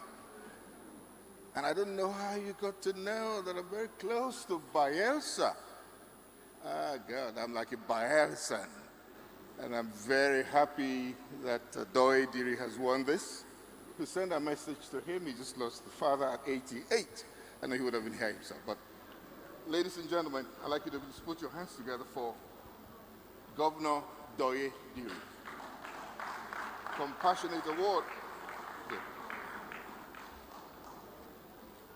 Your Excellency, the Deputy Governor of Oyo State, Chief Adebayo Lawal, Senator Murray-Bruce, Guy Murray-Bruce, Silverbird Group, my revered Royal Majesty King Epitimi Banigo, the Amayanobo of Okpoma, very, very distinguished ladies and gentlemen, let me stand on already well-established protocol. The Governor Doye Diri, has asked me first to express our gratitude to Silverbird Group and to Nigeria for nominating and eventually selecting him to be the compassionate Governor of the Year of the Silverbird Man of the Year Award. We are grateful for this award. This award underscores the fact that we are doing very, very well. Bielsa today stands as one of the most peaceful states in the Federation.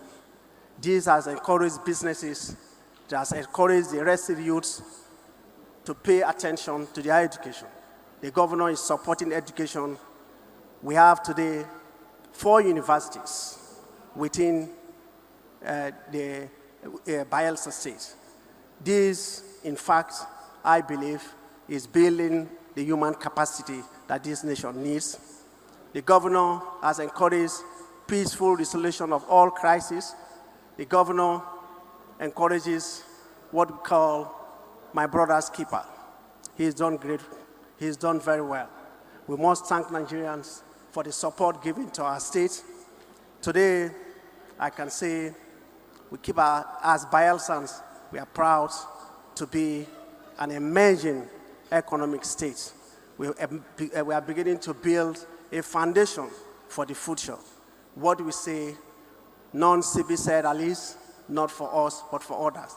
The governor, Senator Doye Diri, and indeed the entire people of Bielsa State remain grateful to Silverbird Group and to all of us here. Thank you very much.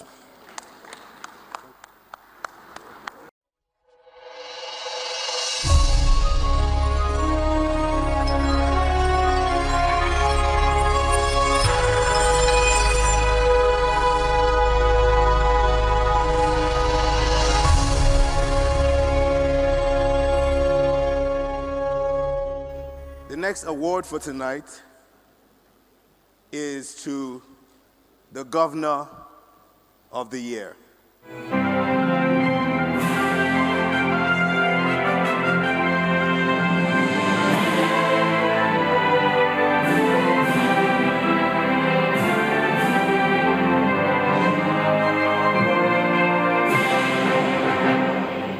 Engineer Dave Nweze Umahi became governor of Ebonyi State in 2015. Under him, Ebonyi has arguably developed the most well-laid-out road network in the country. The roads are built with 8-inch concrete thickness that guarantees durability and functionality. Umahi has built the most aesthetic and enchantingly conducive university in the country from the scratch. The new, aptly named David Umahi Federal University of Health Sciences is arguably second to none in structure and equipment. The teaching hospital of the university is reportedly world standard both in layout and equipment. Realizing the need to expand the frontiers of the state capital, which he has built into one of the fastest growing cities in the country, Umahi moved into Virgin Territory and transformed it to a cosmopolitan city. Not neglecting the seat of authority, he built a new government house that most visitors have widely acclaimed. He followed this up with a governor's lodge that is described in same hue and a presidential lodge that is truly presidential. The Government House Chapel is serene and inviting, likewise the First Lady Complex. The Executive Council Chambers of Ebonyi State Government is modeled after the United Nations General Assembly building and has few rivals in terms of size, beauty, and functionality. Under Governor Umahi, the international airport is nearing completion with a 3.1-kilometer runway. It is acclaimed as the biggest in West Africa. In 7 years, Governor Dave Umahi constructed bridges across the state at strategic points. One of them is the Iyere Bridge, hailed as the longest flyover ever. The biggest workshop center in Abakaliki, the Ecumenical Center, is at once both massive and elegant. Umahi indeed has a heart for big projects, which he finishes classically. Most amazing is that he leaves no uncompleted projects for his successor. Even the Olympic-sized stadium started a few months ago is already on its way to the finish line.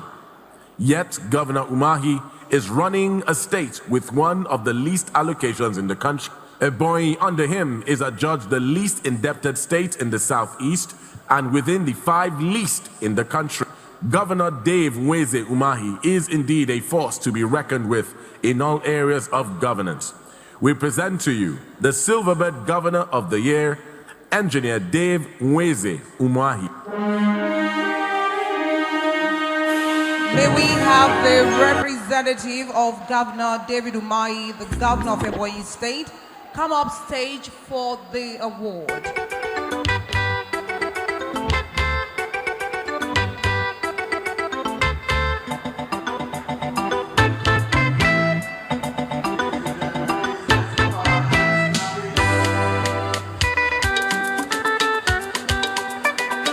As we receive the representative of the Silverbird Man of the Year, Best Governor of the Year, Engineer David Umahi.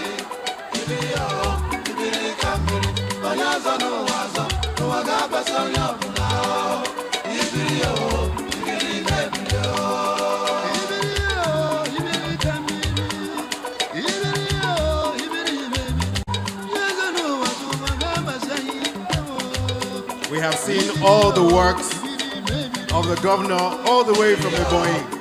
We have seen it all the way here in Lagos. Please, let us give our governor a warm round of applause once more. Thank you very much.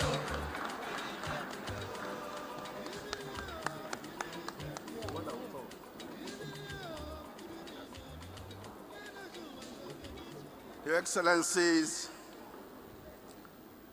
distinguished senators here present, especially the chairman and founder of Silverbird Communications, ladies and gentlemen, let me on behalf of the governor of Ebonyi State that was founded or created in 1996, chairman Southeast Governors Forum, and senator-elect, Federal Republic of Nigeria, His Excellency Engineer Chief David Nweze Umahi, I appreciate you all.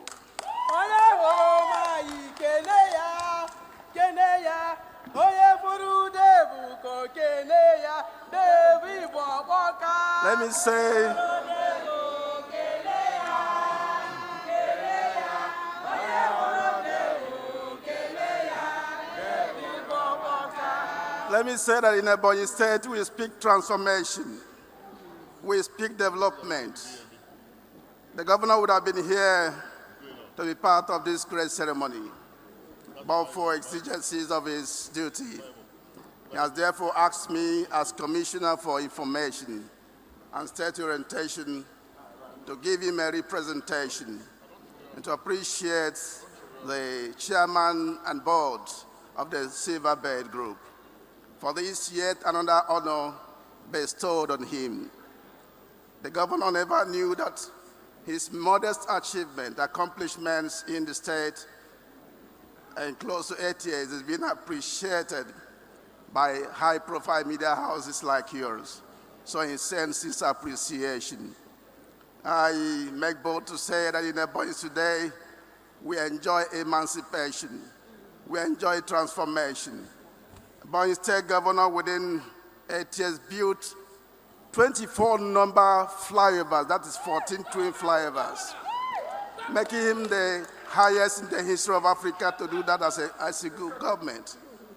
I remember when Mr. Bruce visited Ebonyi State, he recognized that the shopping mall built by the governor of Ebonyi State is the biggest in Africa, still to be challenged now. I remember in the whole of Southeast, we have the best network of roads. I remember in the Southeast, if you are talking about sit at home in Ebonyi, there is nothing like sit at home. That is because of the level of social environment and physical environment the governor has created. We have, like you have seen, Africa's biggest University of Health Sciences that has all the facilities that can make for the treatment of heart diseases, liver problems, and so on and so forth. I just want to say that the governor does appreciate this award, and he also dedicates it to humanity. He's going to serve us in the National Assembly. He's going there to represent the entire Nigeria because he's a man of sincerity. He's a man of prudence. He's a man that believes in one Nigeria. He's a man that serves humanity with passion. So thank you very much for this opportunity. God bless you. Thank you very much. Thank you very much. Thank you. Let's put our hands together for Governor David Marsh's representatives. Let's put our hands together. Let's put our hands together for them as they come off the stage.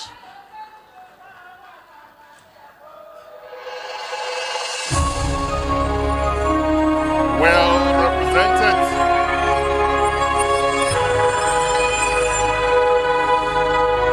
Thank you very much. Thank you very much, DJ. Let me now invite the governorship candidate for the Labour Party.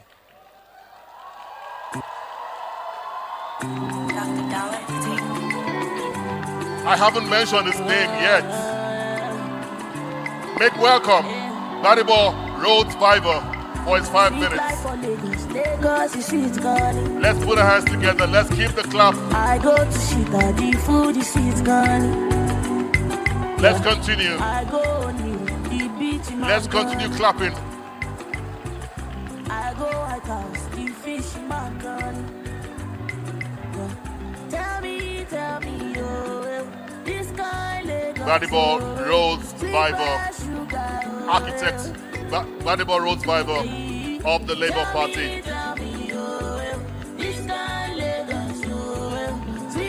Please. Oh, I love Lagos. I love Lagos. Oh, I love Lagos. I love Lagos. I will. Good evening, everybody.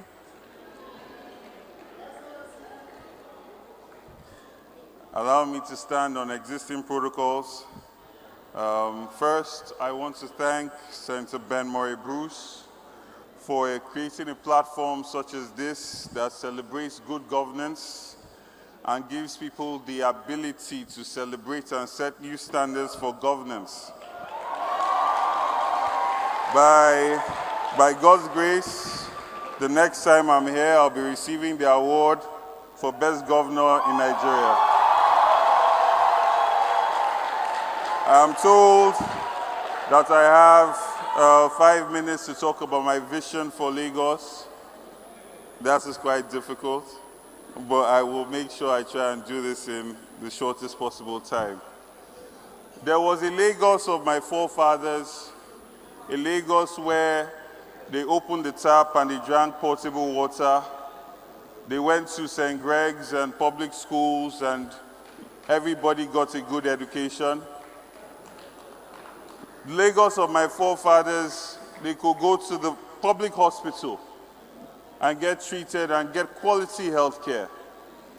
The Lagos of my forefathers, Agberos were not making more money than the people that were driving buses.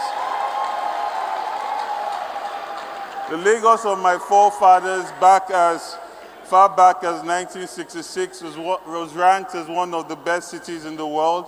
It was ranked 60th out of 166. The Lagos of my today is ranked as the second worst city in the world. And it has been at this level for the last 2 decades, the worst livable city in the world. In fact, they've pinpointed the worst place to live on earth, somewhere in Mushi.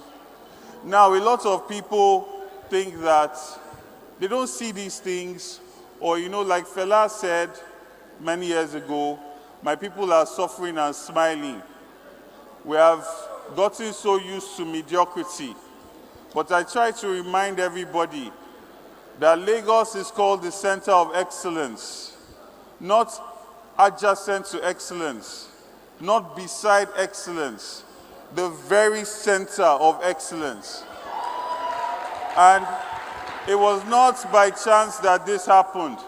Many great men dedicated themselves to making it so. People like Darocha was pumping water from Iju Water Works to Lagos Island as far back as 1910. I say all this so you know there was a Lagos before 1999. And it's an insult to me and my pedigree to talk about constructing Lagos when this place is such a mess right now. The Lagos of my vision is a Lagos that is livable. A Lagos that you don't spend 6 hours on average in traffic, because we'll have a statewide rail network system that will be delivered in 4.5 years. We will not take 14 years to do 13 kilometers of rail while spending 1.2 billion without accounting for it. We are going to deliver a Lagos state that is truly intermodal in terms of in terms of transportation. We'll dredge our waterways, provide the data to the private sector so they can get involved in water transportation, bring in ferries so people will start to use water to move around and not be scared that it will capsize and worry about safety. We'll also ensure that our roads are done properly and the lifespan of those roads are tied to the final payment of the contractor's earnings. We are done with the scams of doing our inner roads, and when it's rainy season, it washes away, and that scam repeats itself every other year. We're going to have a Lagos that the BRT lanes are open to the private sector. If you have buses that can take this amount of people, you can use the BRT lane. We're going to open up our waste management system so that we actually can manage waste, not pick and dump waste as is done in Lagos State. Waste management is something that involves upcycling, recycling, and creating waste to wealth. Unfortunately, in Lagos State, it is extremely politicized. You must know the who is who in the party or the ruling party to be able to participate in it. That's why even in middle-class neighborhoods like Bagada, you still find people have not gotten any PSP service. And I've not even started talking about Badagry or Joa, Jeremy, Felodun, or even parts of Apapa. So we're going to open it up. We're a government of platforms. So you have the truck, it meets the requirements, you plug and play. You don't need to know anybody in the party. We're going to have a grassroots-based government. Lagos State fails so much in policy because it has created a local government that is pretty much an extension of party loyalists. Our local government is going to have potential governors manning it, men of vision, men that are passionate about their people, that will allow for us to have a robust primary healthcare system, a robust primary education system, and inner roads that actually work. And we will domicile all our projects at the local government level so there is buy-in and there's successful uptake. We're going to have an open Lagos. So all our accounts are going to be made open to the public. Every line-by-line item, you are not going to search for it. It's going to be provided to you freely in infographics and a way that can engage with you and teach you and show you the process of government decision-making. We do this for one reason, to build trust in the people again. And when the people have trust in the government, they are more liable or more probable to pay their taxes because they know that those taxes are going to work for them and give them the best value for their money. And lastly, we are going to have a safe Lagos. A Lagos where our young men are not wasting their lives on the corners of streets, carrying sticks and pipes, hitting cars, and creating a situation where monkey they walk, baboon they chop. We are going to have a Lagos that takes pride in dignity. I am from the Labour Party. We believe in dignity of labor. And like my principle, Thank you, sir. We are moving from consumption to production. Thank you. God bless you. Thank you.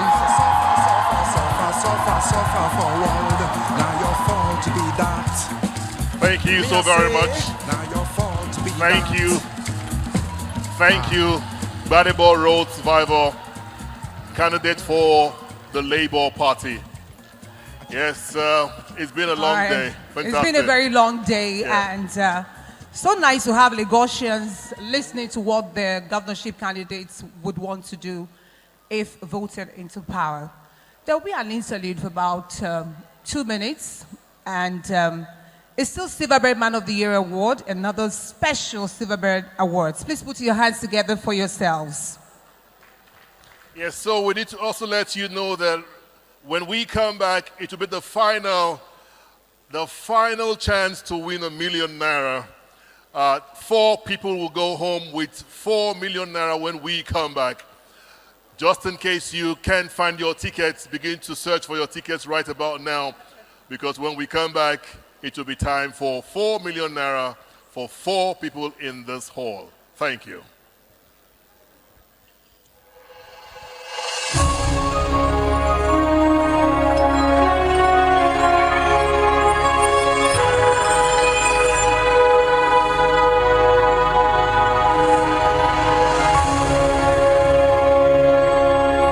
For the last and final time, we're about to complete an amazing task that we began at the early hours of this evening's event. If you are yet to become a millionaire, can I see your hands up?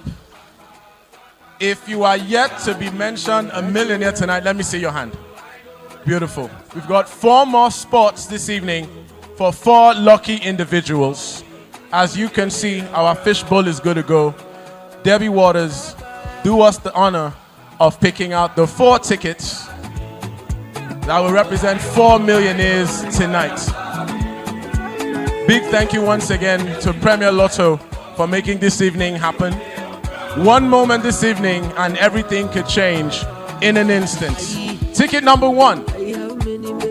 Shake that bowl again, Debbie. Give it a good shake up. Ticket number 2. Shake it up, shake it up, shake it up, shake it up, shake it up, shake it up. Shake it one more time. That's right, give it a good twirl. Put it down. Hold on, Debbie. I feel like... Come on, girl. Give us one more ticket. Get your tickets on the ready. No mago. No recounting. As you can see, the final tickets have made their way without escort or without hiccups. Winner tonight, if you have the letter K, the letter E, the number 0, the number 3, the number 7, the number 9, KE0379. Where are you? That's right, in the back. All right, make your way up front real quick. Debbie, please confirm with the gentleman when he comes through. The next ticket, KE0093. KE0093.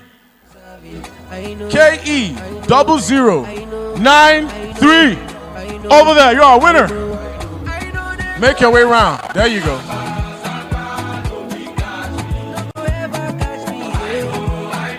Bring it down, bring it down, bring it down, bring it down. One house. We got 2 more winners to go, so don't worry. We got winners galore. Our next winner, if you have X, T, 0, 280 on your ticket. And on behalf of Premier Lotto, Baba Ijebu, we've made 10 people millionaires tonight. Go ahead and tell your friends to tell their friends that if you play, you will win. Good evening, ladies and gentlemen.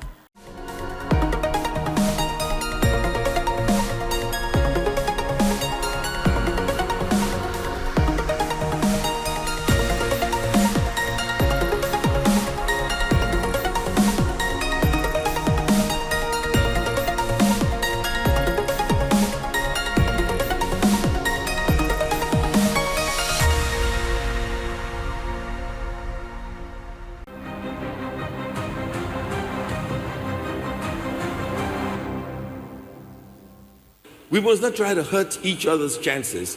If you were destined to win, you will win.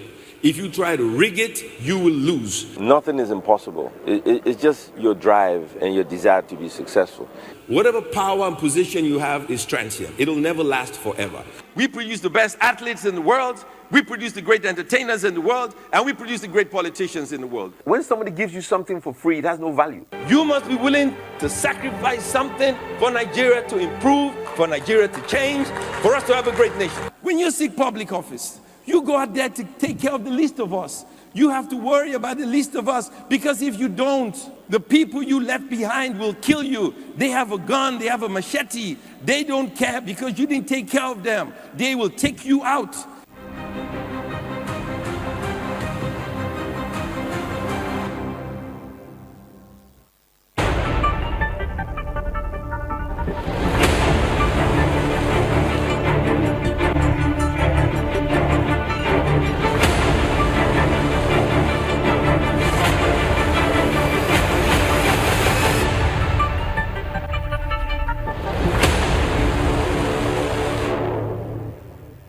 Thank you very much. I just want to say something real quick. We've been through a very difficult time with elections we've had. And the mood of the nation is not as great as I thought it would be. A lot of people are sad, some are happy, excited, and I'm a bit lost for the way Nigeria feels right now. So I want you just to imagine if you were in class, high school, a university. The kid next to you got an A+, a distinction, and you flunked. The kid in front of you celebrating, happy, excited, they made it. You were sad because you didn't get the grade. Both of you are friends. One made it, one didn't. What do you do? And let's go back in time.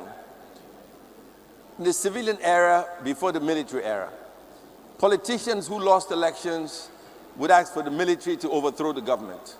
It was the only way they could get revenge for losing an election. That was not right, but that was what they did. I remember in '83, I was at Punch newspapers head office, and I was talking to the owner of Punch, and he was dying of cancer. That weekend, December 31st, he wrote an editorial, front page, back page, inside front page, and he asked for the overthrow of the Shagari administration. The very next day, the military struck, Shagari went to prison, and the military took over Nigeria. We cannot afford to be so angry that we ask the military to come back and rule us again. We must be careful. We can win, thank you. We can win and we can lose. This is the way I see defeat. Defeat means you have a chance to find out what went wrong, fix the problem, so you can become a better competitor at another date. Defeat doesn't mean you destroy Nigeria or you destroy the system. It is counterproductive. Defeat can never help you. If you destroy Nigeria, you will have no jobs, kids cannot go to school, you cannot have resources to survive, we will all be in trouble. Defeat does not give you the right to destroy what keeps us alive. Defeat gives you the opportunity to roll it over, start all over again, and become a better person and become successful one more time. I urge all those who lost to think about what I've just said. And if you have won, please, when you win an election, do not gloat, do not tell the world how great you are, Have some compassion for those who lost.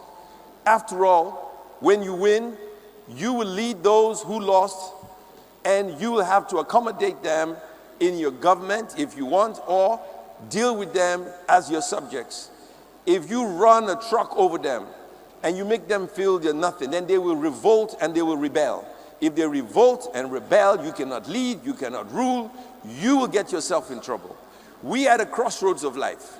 Some have lost, some have won, but in the end, we're all Nigerians. We must find a way to coexist and live peacefully so we can all become a successful nation.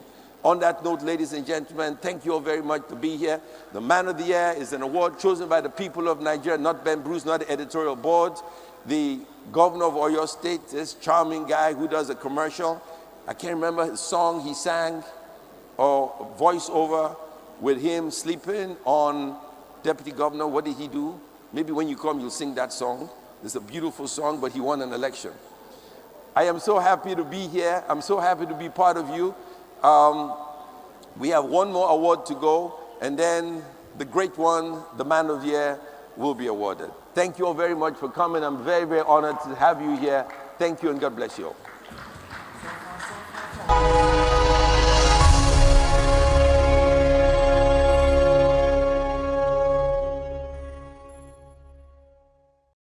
Now let's quickly go to the next award, which goes to the Extraordinary Personality of the Year Award, which goes to Professor Benedict Orama.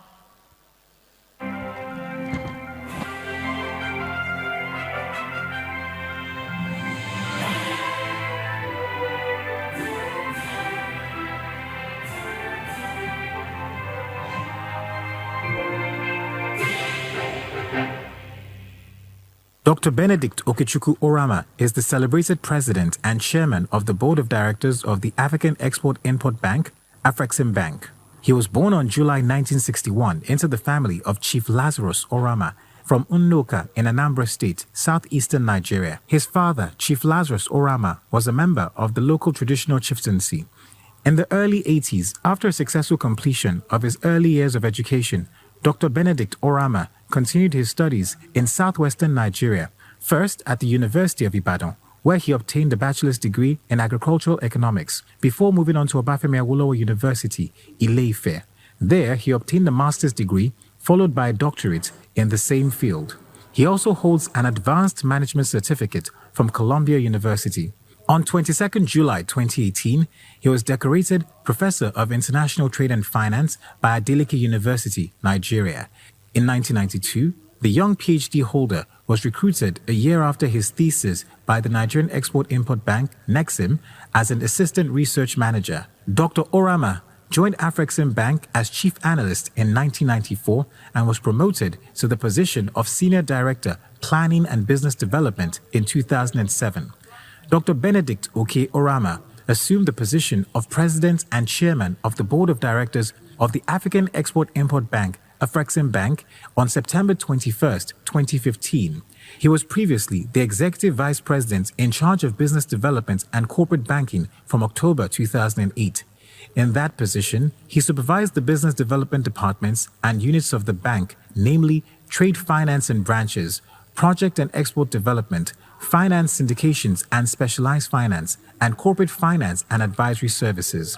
He also supervised the Research and Knowledge Management Department and assisted the President in overseeing the strategic planning and international corporate functions. Professor Orama currently serves as the Practitioner Advisory Board of the Institute of Trade and Innovation of Offenburg University, Gengenbach, Germany. Under his watch, Afrexim Bank is now the leading multilateral development bank supporting the public and private sectors on the African continent. By late 2021, it had provided 228 finance lines totaling $5.3 billion. Under Orama's leadership, the bank stepped up to the plate during the COVID-19 crisis, creating a procurement platform for health equipment and vaccines, as well as a dedicated line of financing. In response to the conflict in Ukraine, it provided credit for the procurement of fertilizers.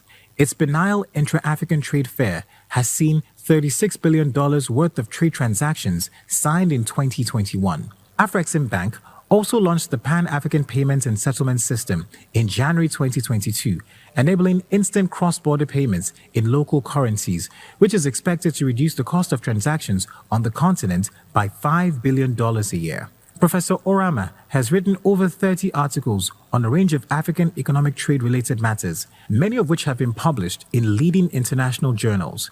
He is married to his wife, Chinelu, with whom they have raised 3 lovely daughters. Please put your hands together for Professor Orama. And to present the award tonight, please, we invite you on stage, Professor Steve S. Azaiki, OON, a member Foreign Affairs Committee of Yenegua Kolokuma Okpokuma Federal Constituency, Bayelsa State, Nigeria. Please put your hands together for him. And to receive the award on behalf of Professor Orama is Niyo Lukoya of Afrexim Bank. Please come up stage. Put your hands together for him, please.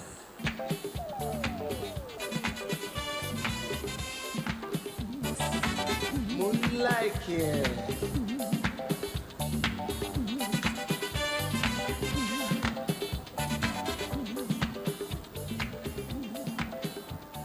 Your Excellencies, distinguished ladies and gentlemen, it is my honor and privilege to, on behalf of Silverbird Group, present this award, Extraordinary Man of the Year, to a great Nigerian, Professor Benedict Orama, who is the President and Chairman of the African Import-Export Bank. Congratulations.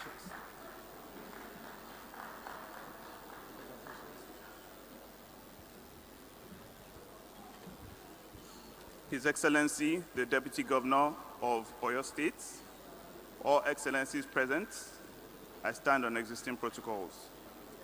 I hereby accept this award on behalf of the President and Chairman of the Board of Directors of the African Export-Import Bank, Professor Benedict Orama. He's unable to be here today with us, and he expresses his gratitude for this award, which is a testament to the efforts that have been made to develop the African continent through financial leadership. Professor Orama has championed the promotion of intra- and extra-African trade on the continent. He has championed industrialization and export development. He has championed trade finance in Africa. Under his leadership, Afrexim Bank has become the #1 trade bank for Africa. And he has achieved all this through financial soundness. He expresses his gratitude to Silverbird Group, the chairman, Senator Ben Bruce, the senior management, and all employees. We thank you, and with this award, we continue to work towards the development of our continent and towards the emancipation, the economic emancipation of Africa through trade. Thank you very much. Thank you so very much. Ladies and gentlemen, the time we have all been waiting for.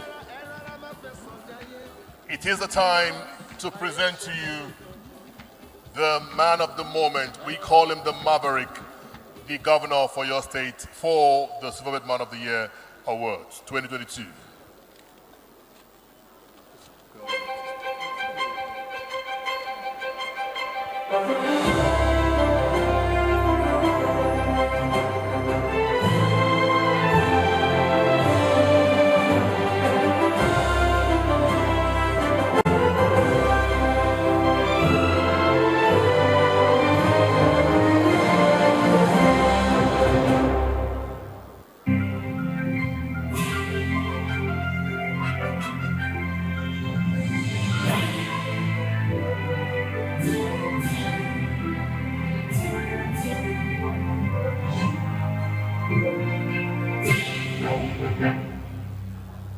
Seyi Makinde, popularly called GSM, was born on Christmas Day of 1967. He's an engineer and an expert on fluid and gas metering. Governor Makinde was already a successful businessman owning Macken Group, an indigenous oil and gas company, before his journey into politics. He assumed office on May 29, 2019 as the governor of Oyo, the pay center state, after being elected on the platform of the People's Democratic Party, PDP.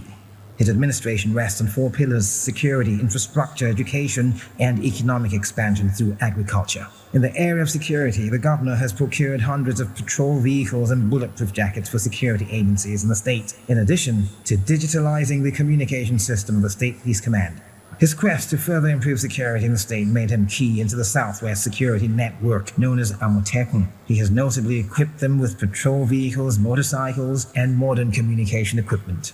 The Oyo arm of Amotekun has 1,500 personnel, the highest number of personnel in the zone, with an additional 500 being recruited currently. We knew that we had to do something so that banditry, insurgency, will not come,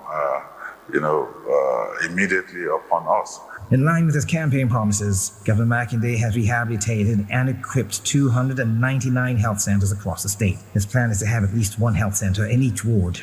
All the general hospitals in the state have been renovated and provided with medical equipment and personnel. Under Governor Makinde, the education sector in Oyo has witnessed tremendous improvement. The first action he took after his inauguration was to cancel any form of fees from public primary and secondary schools. This has boosted enrollment figures because poor parents are now able to send their children to school. He has built 81 model schools across the state, in addition to improving the funding of Ladoke Akintola University of Technology, which is now fully owned by Oyo State. How many students do we have in Oyo State? And they said about 400,000.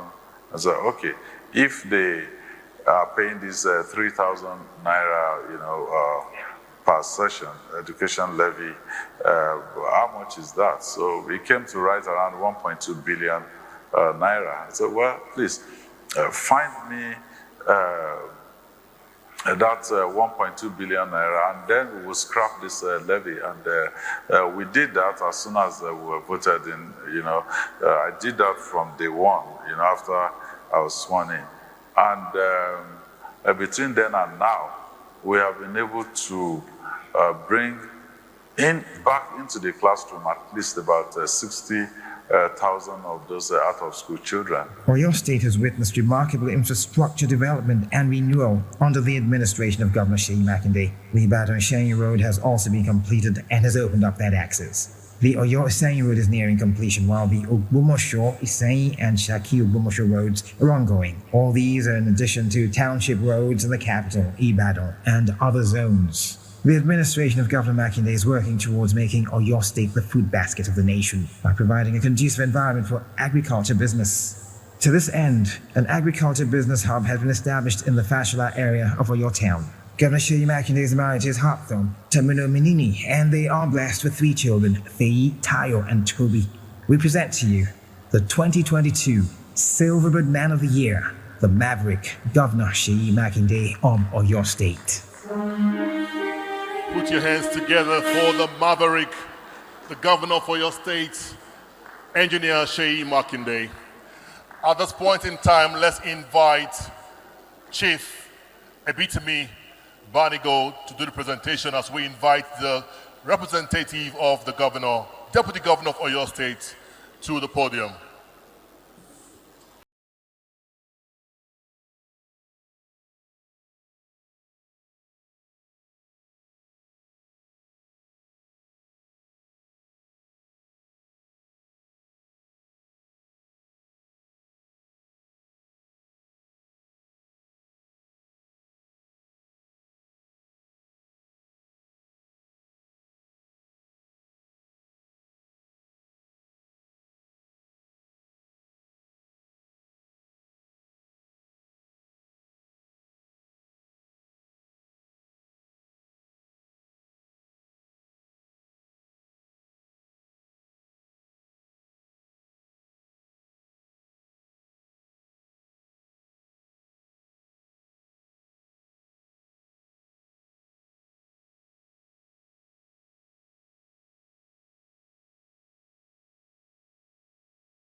Royal fathers present here today?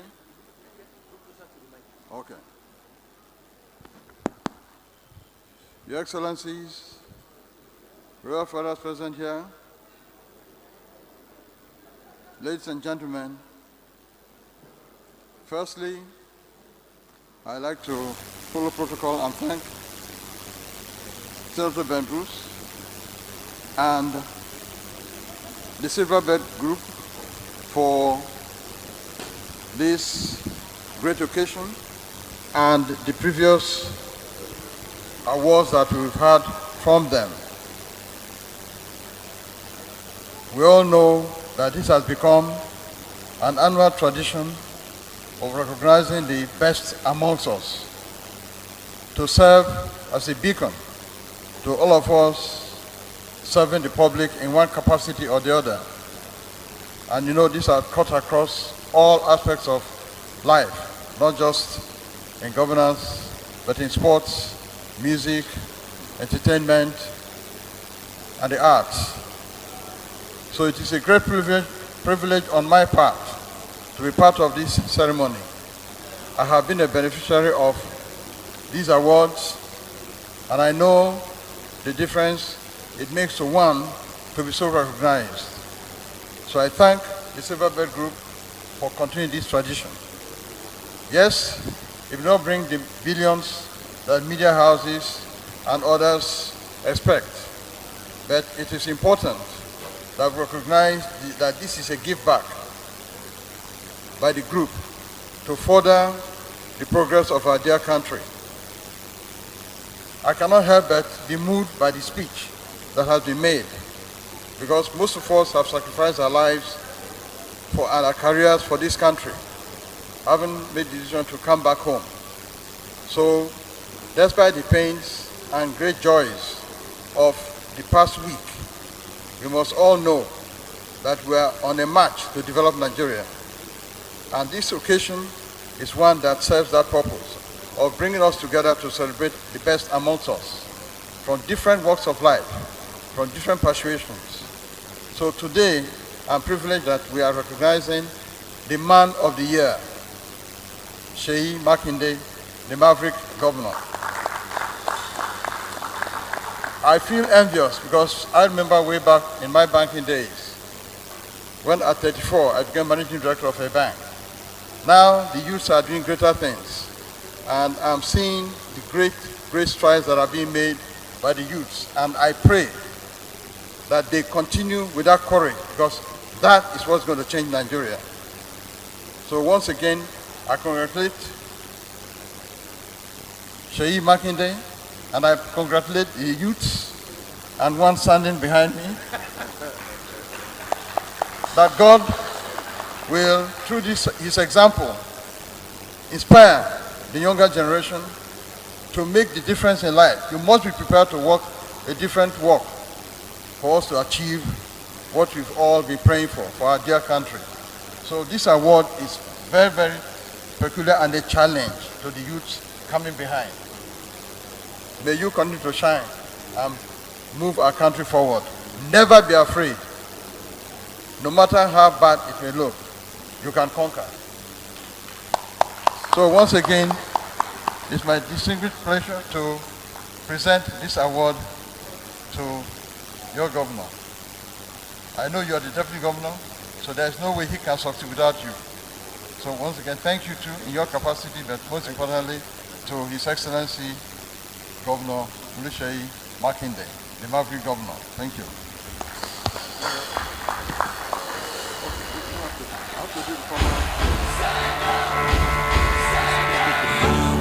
So on behalf of the Silverbird Group, I hereby present to you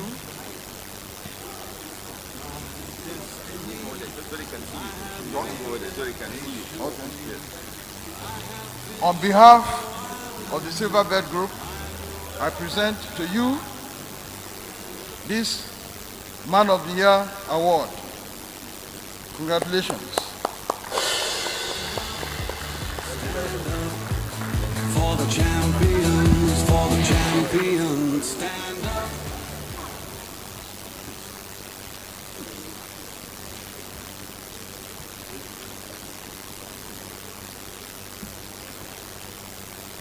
Well, Your Excellencies here present, the Chairman of Silverbird Communication, awardees, Your Royal Majesty, King Ebit Banigo, distinguished ladies and gentlemen, on behalf of His Excellency the Governor of your state, Engineer Oluseyi Makinde, I stand here to receive this award of the Man of the Year. Actually, when I came in this evening, I asked the chairman of the Silverbird what informed this award, how did it come about, and the distinguished Senator of Federal of Nigeria informed me that it is this award only that was done by election throughout Nigeria. And so all other awards were given as a matter of honor and consideration of past contributions to the national development. But award of the Man of the Year, which was bestowed on His Excellency Engineer Seyi Makinde, was by election by all Nigerians. And he told me further that when I inquired, okay, if it was by election, okay,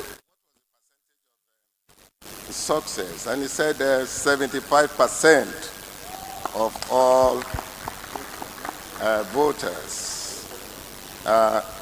To me, that is an outstanding performance.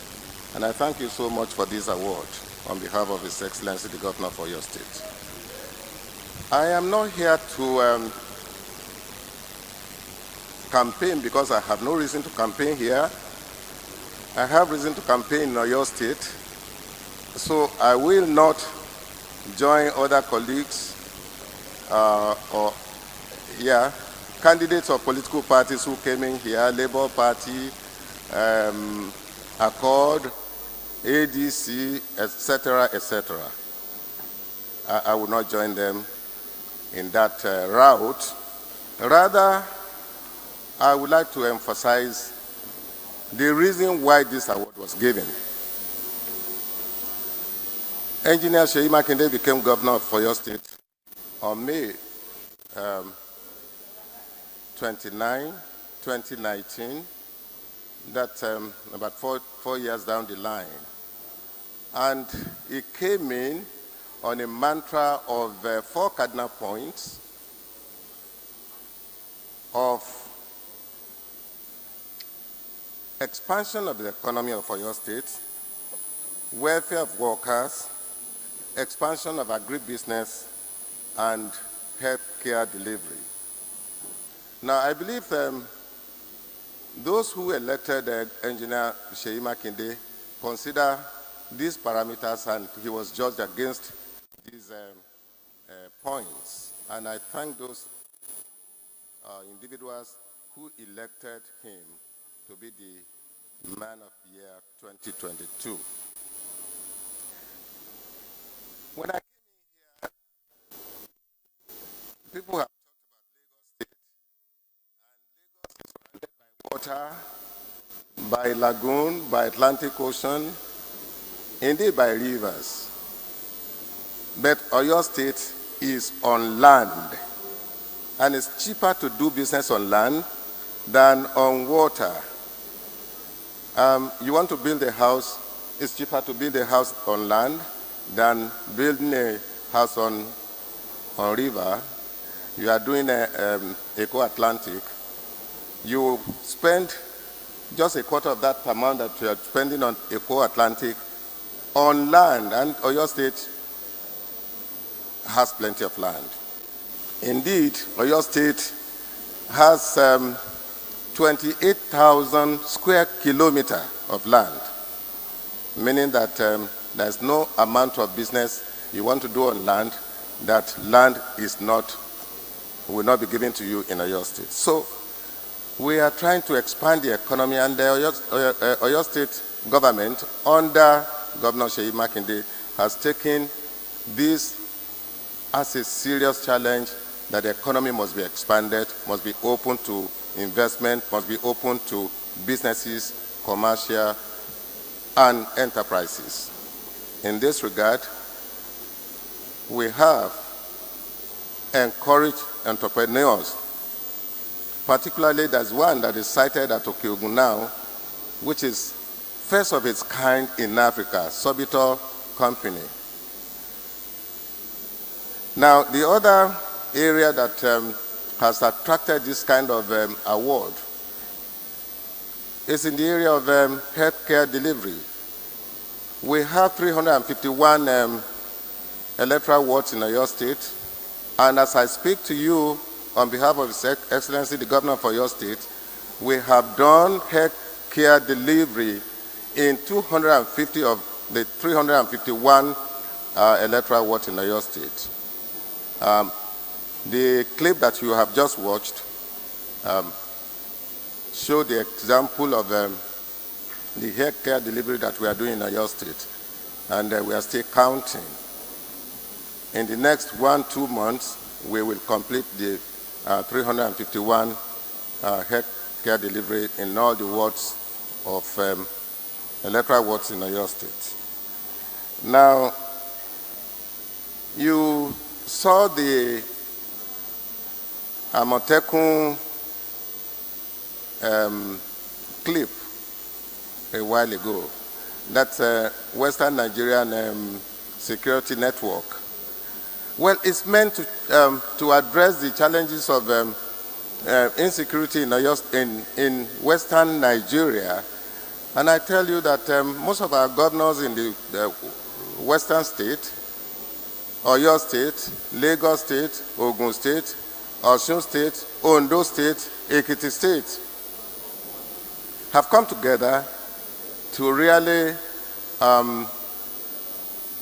design security approach to challenges that we have. And you recall that a couple of, maybe 1.5 years back, when a daughter of a leading icon of Western Nigeria, daughter of Fasuranti, was brutally murdered. That posed a challenge, and up till now, we haven't got a clue to the murderers, even though they claim that some people have been arrested, but they have not been dealt with decisively in accordance with the law of the land. So, and we have so many kidnapping here and there. In Oyo State, for instance, the Barapa zone was bedeviled by incessant kidnappings and banditries and attacks. And so it became a challenge.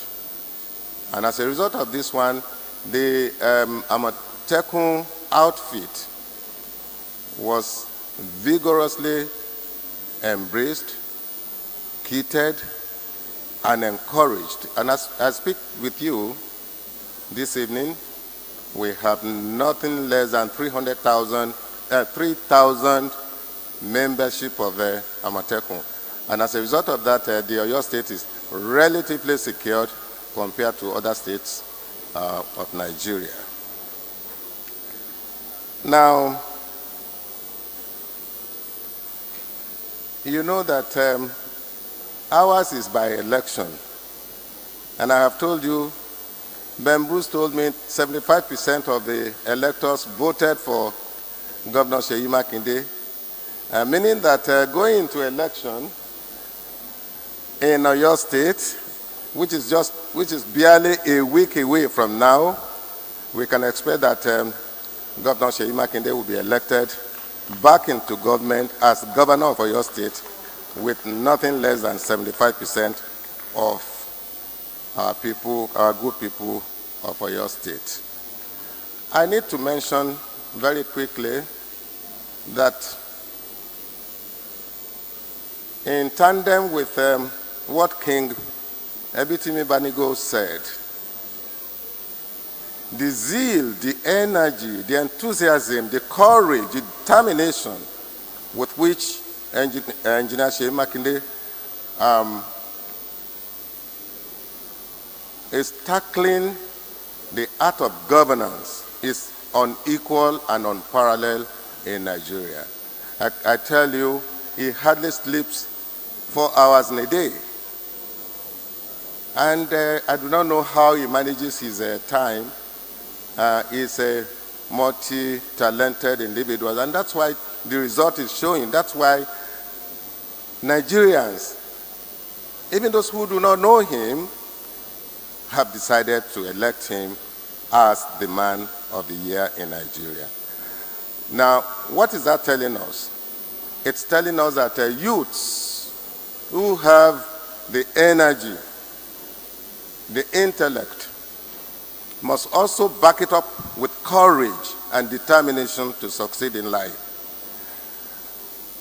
Seyi Makinde had succeeded in his business career before he became governor of Oyo State. And I think it's because of this private sector-driven idea that has impacted positively in Oyo State. I challenge all of us here that Oyo State is open to business. And we are doing a major road construction that has linked Oyo State and Ogun State together now, such that in 45 minutes, you are at Ikeja from Ibadan. It shows clearly, yeah, 45 minutes. You are in Ikeja from Ibadan, 45 minutes. It means that if you take off from Ikeja and you are going to where? There. Ben. Going to, I think, Lekki. It will take you about 45 minutes or so. Am I right? So you can live in Ibadan and walk in Ikeja. That's where I'm going. And I want Lekki. I want all of us to take advantage of what is happening in Oyo State at the moment. Particularly people like Ben, don't sit back here in Lagos alone and think the world starts and ends in Lagos. Come, bring your business acumen to Oyo State. Bring your money to Oyo State. Come and develop Oyo State because it's open for development. On this note, on behalf of His Excellency, the Governor of Oyo State, I thank you all of you that have come either as awardees or as friends of Ben Bruce. He asked me to sing a song which I will not sing because that song is private and confidential, and anybody who wants to listen to it must pay Ben Bruce $1 million. $1 million. Okay. So, Muyiwaige, you wanted to know about the song, so go pay $1 million to Ben Bruce. On this note, Your Excellencies, distinguished ladies and gentlemen, King Banigo, thank you so much. I wish all of you successful endeavor. And by next year, as Ben Bruce indicated, I think this program will start earlier so that we can run through and end it in good time. Once again, thank you very much. God bless you. Let's put our hands together for Bayo Lawal, Deputy Governor of Oyo State. Let's put our hands together for the Man of the Year, Engineer Seyi Makinde.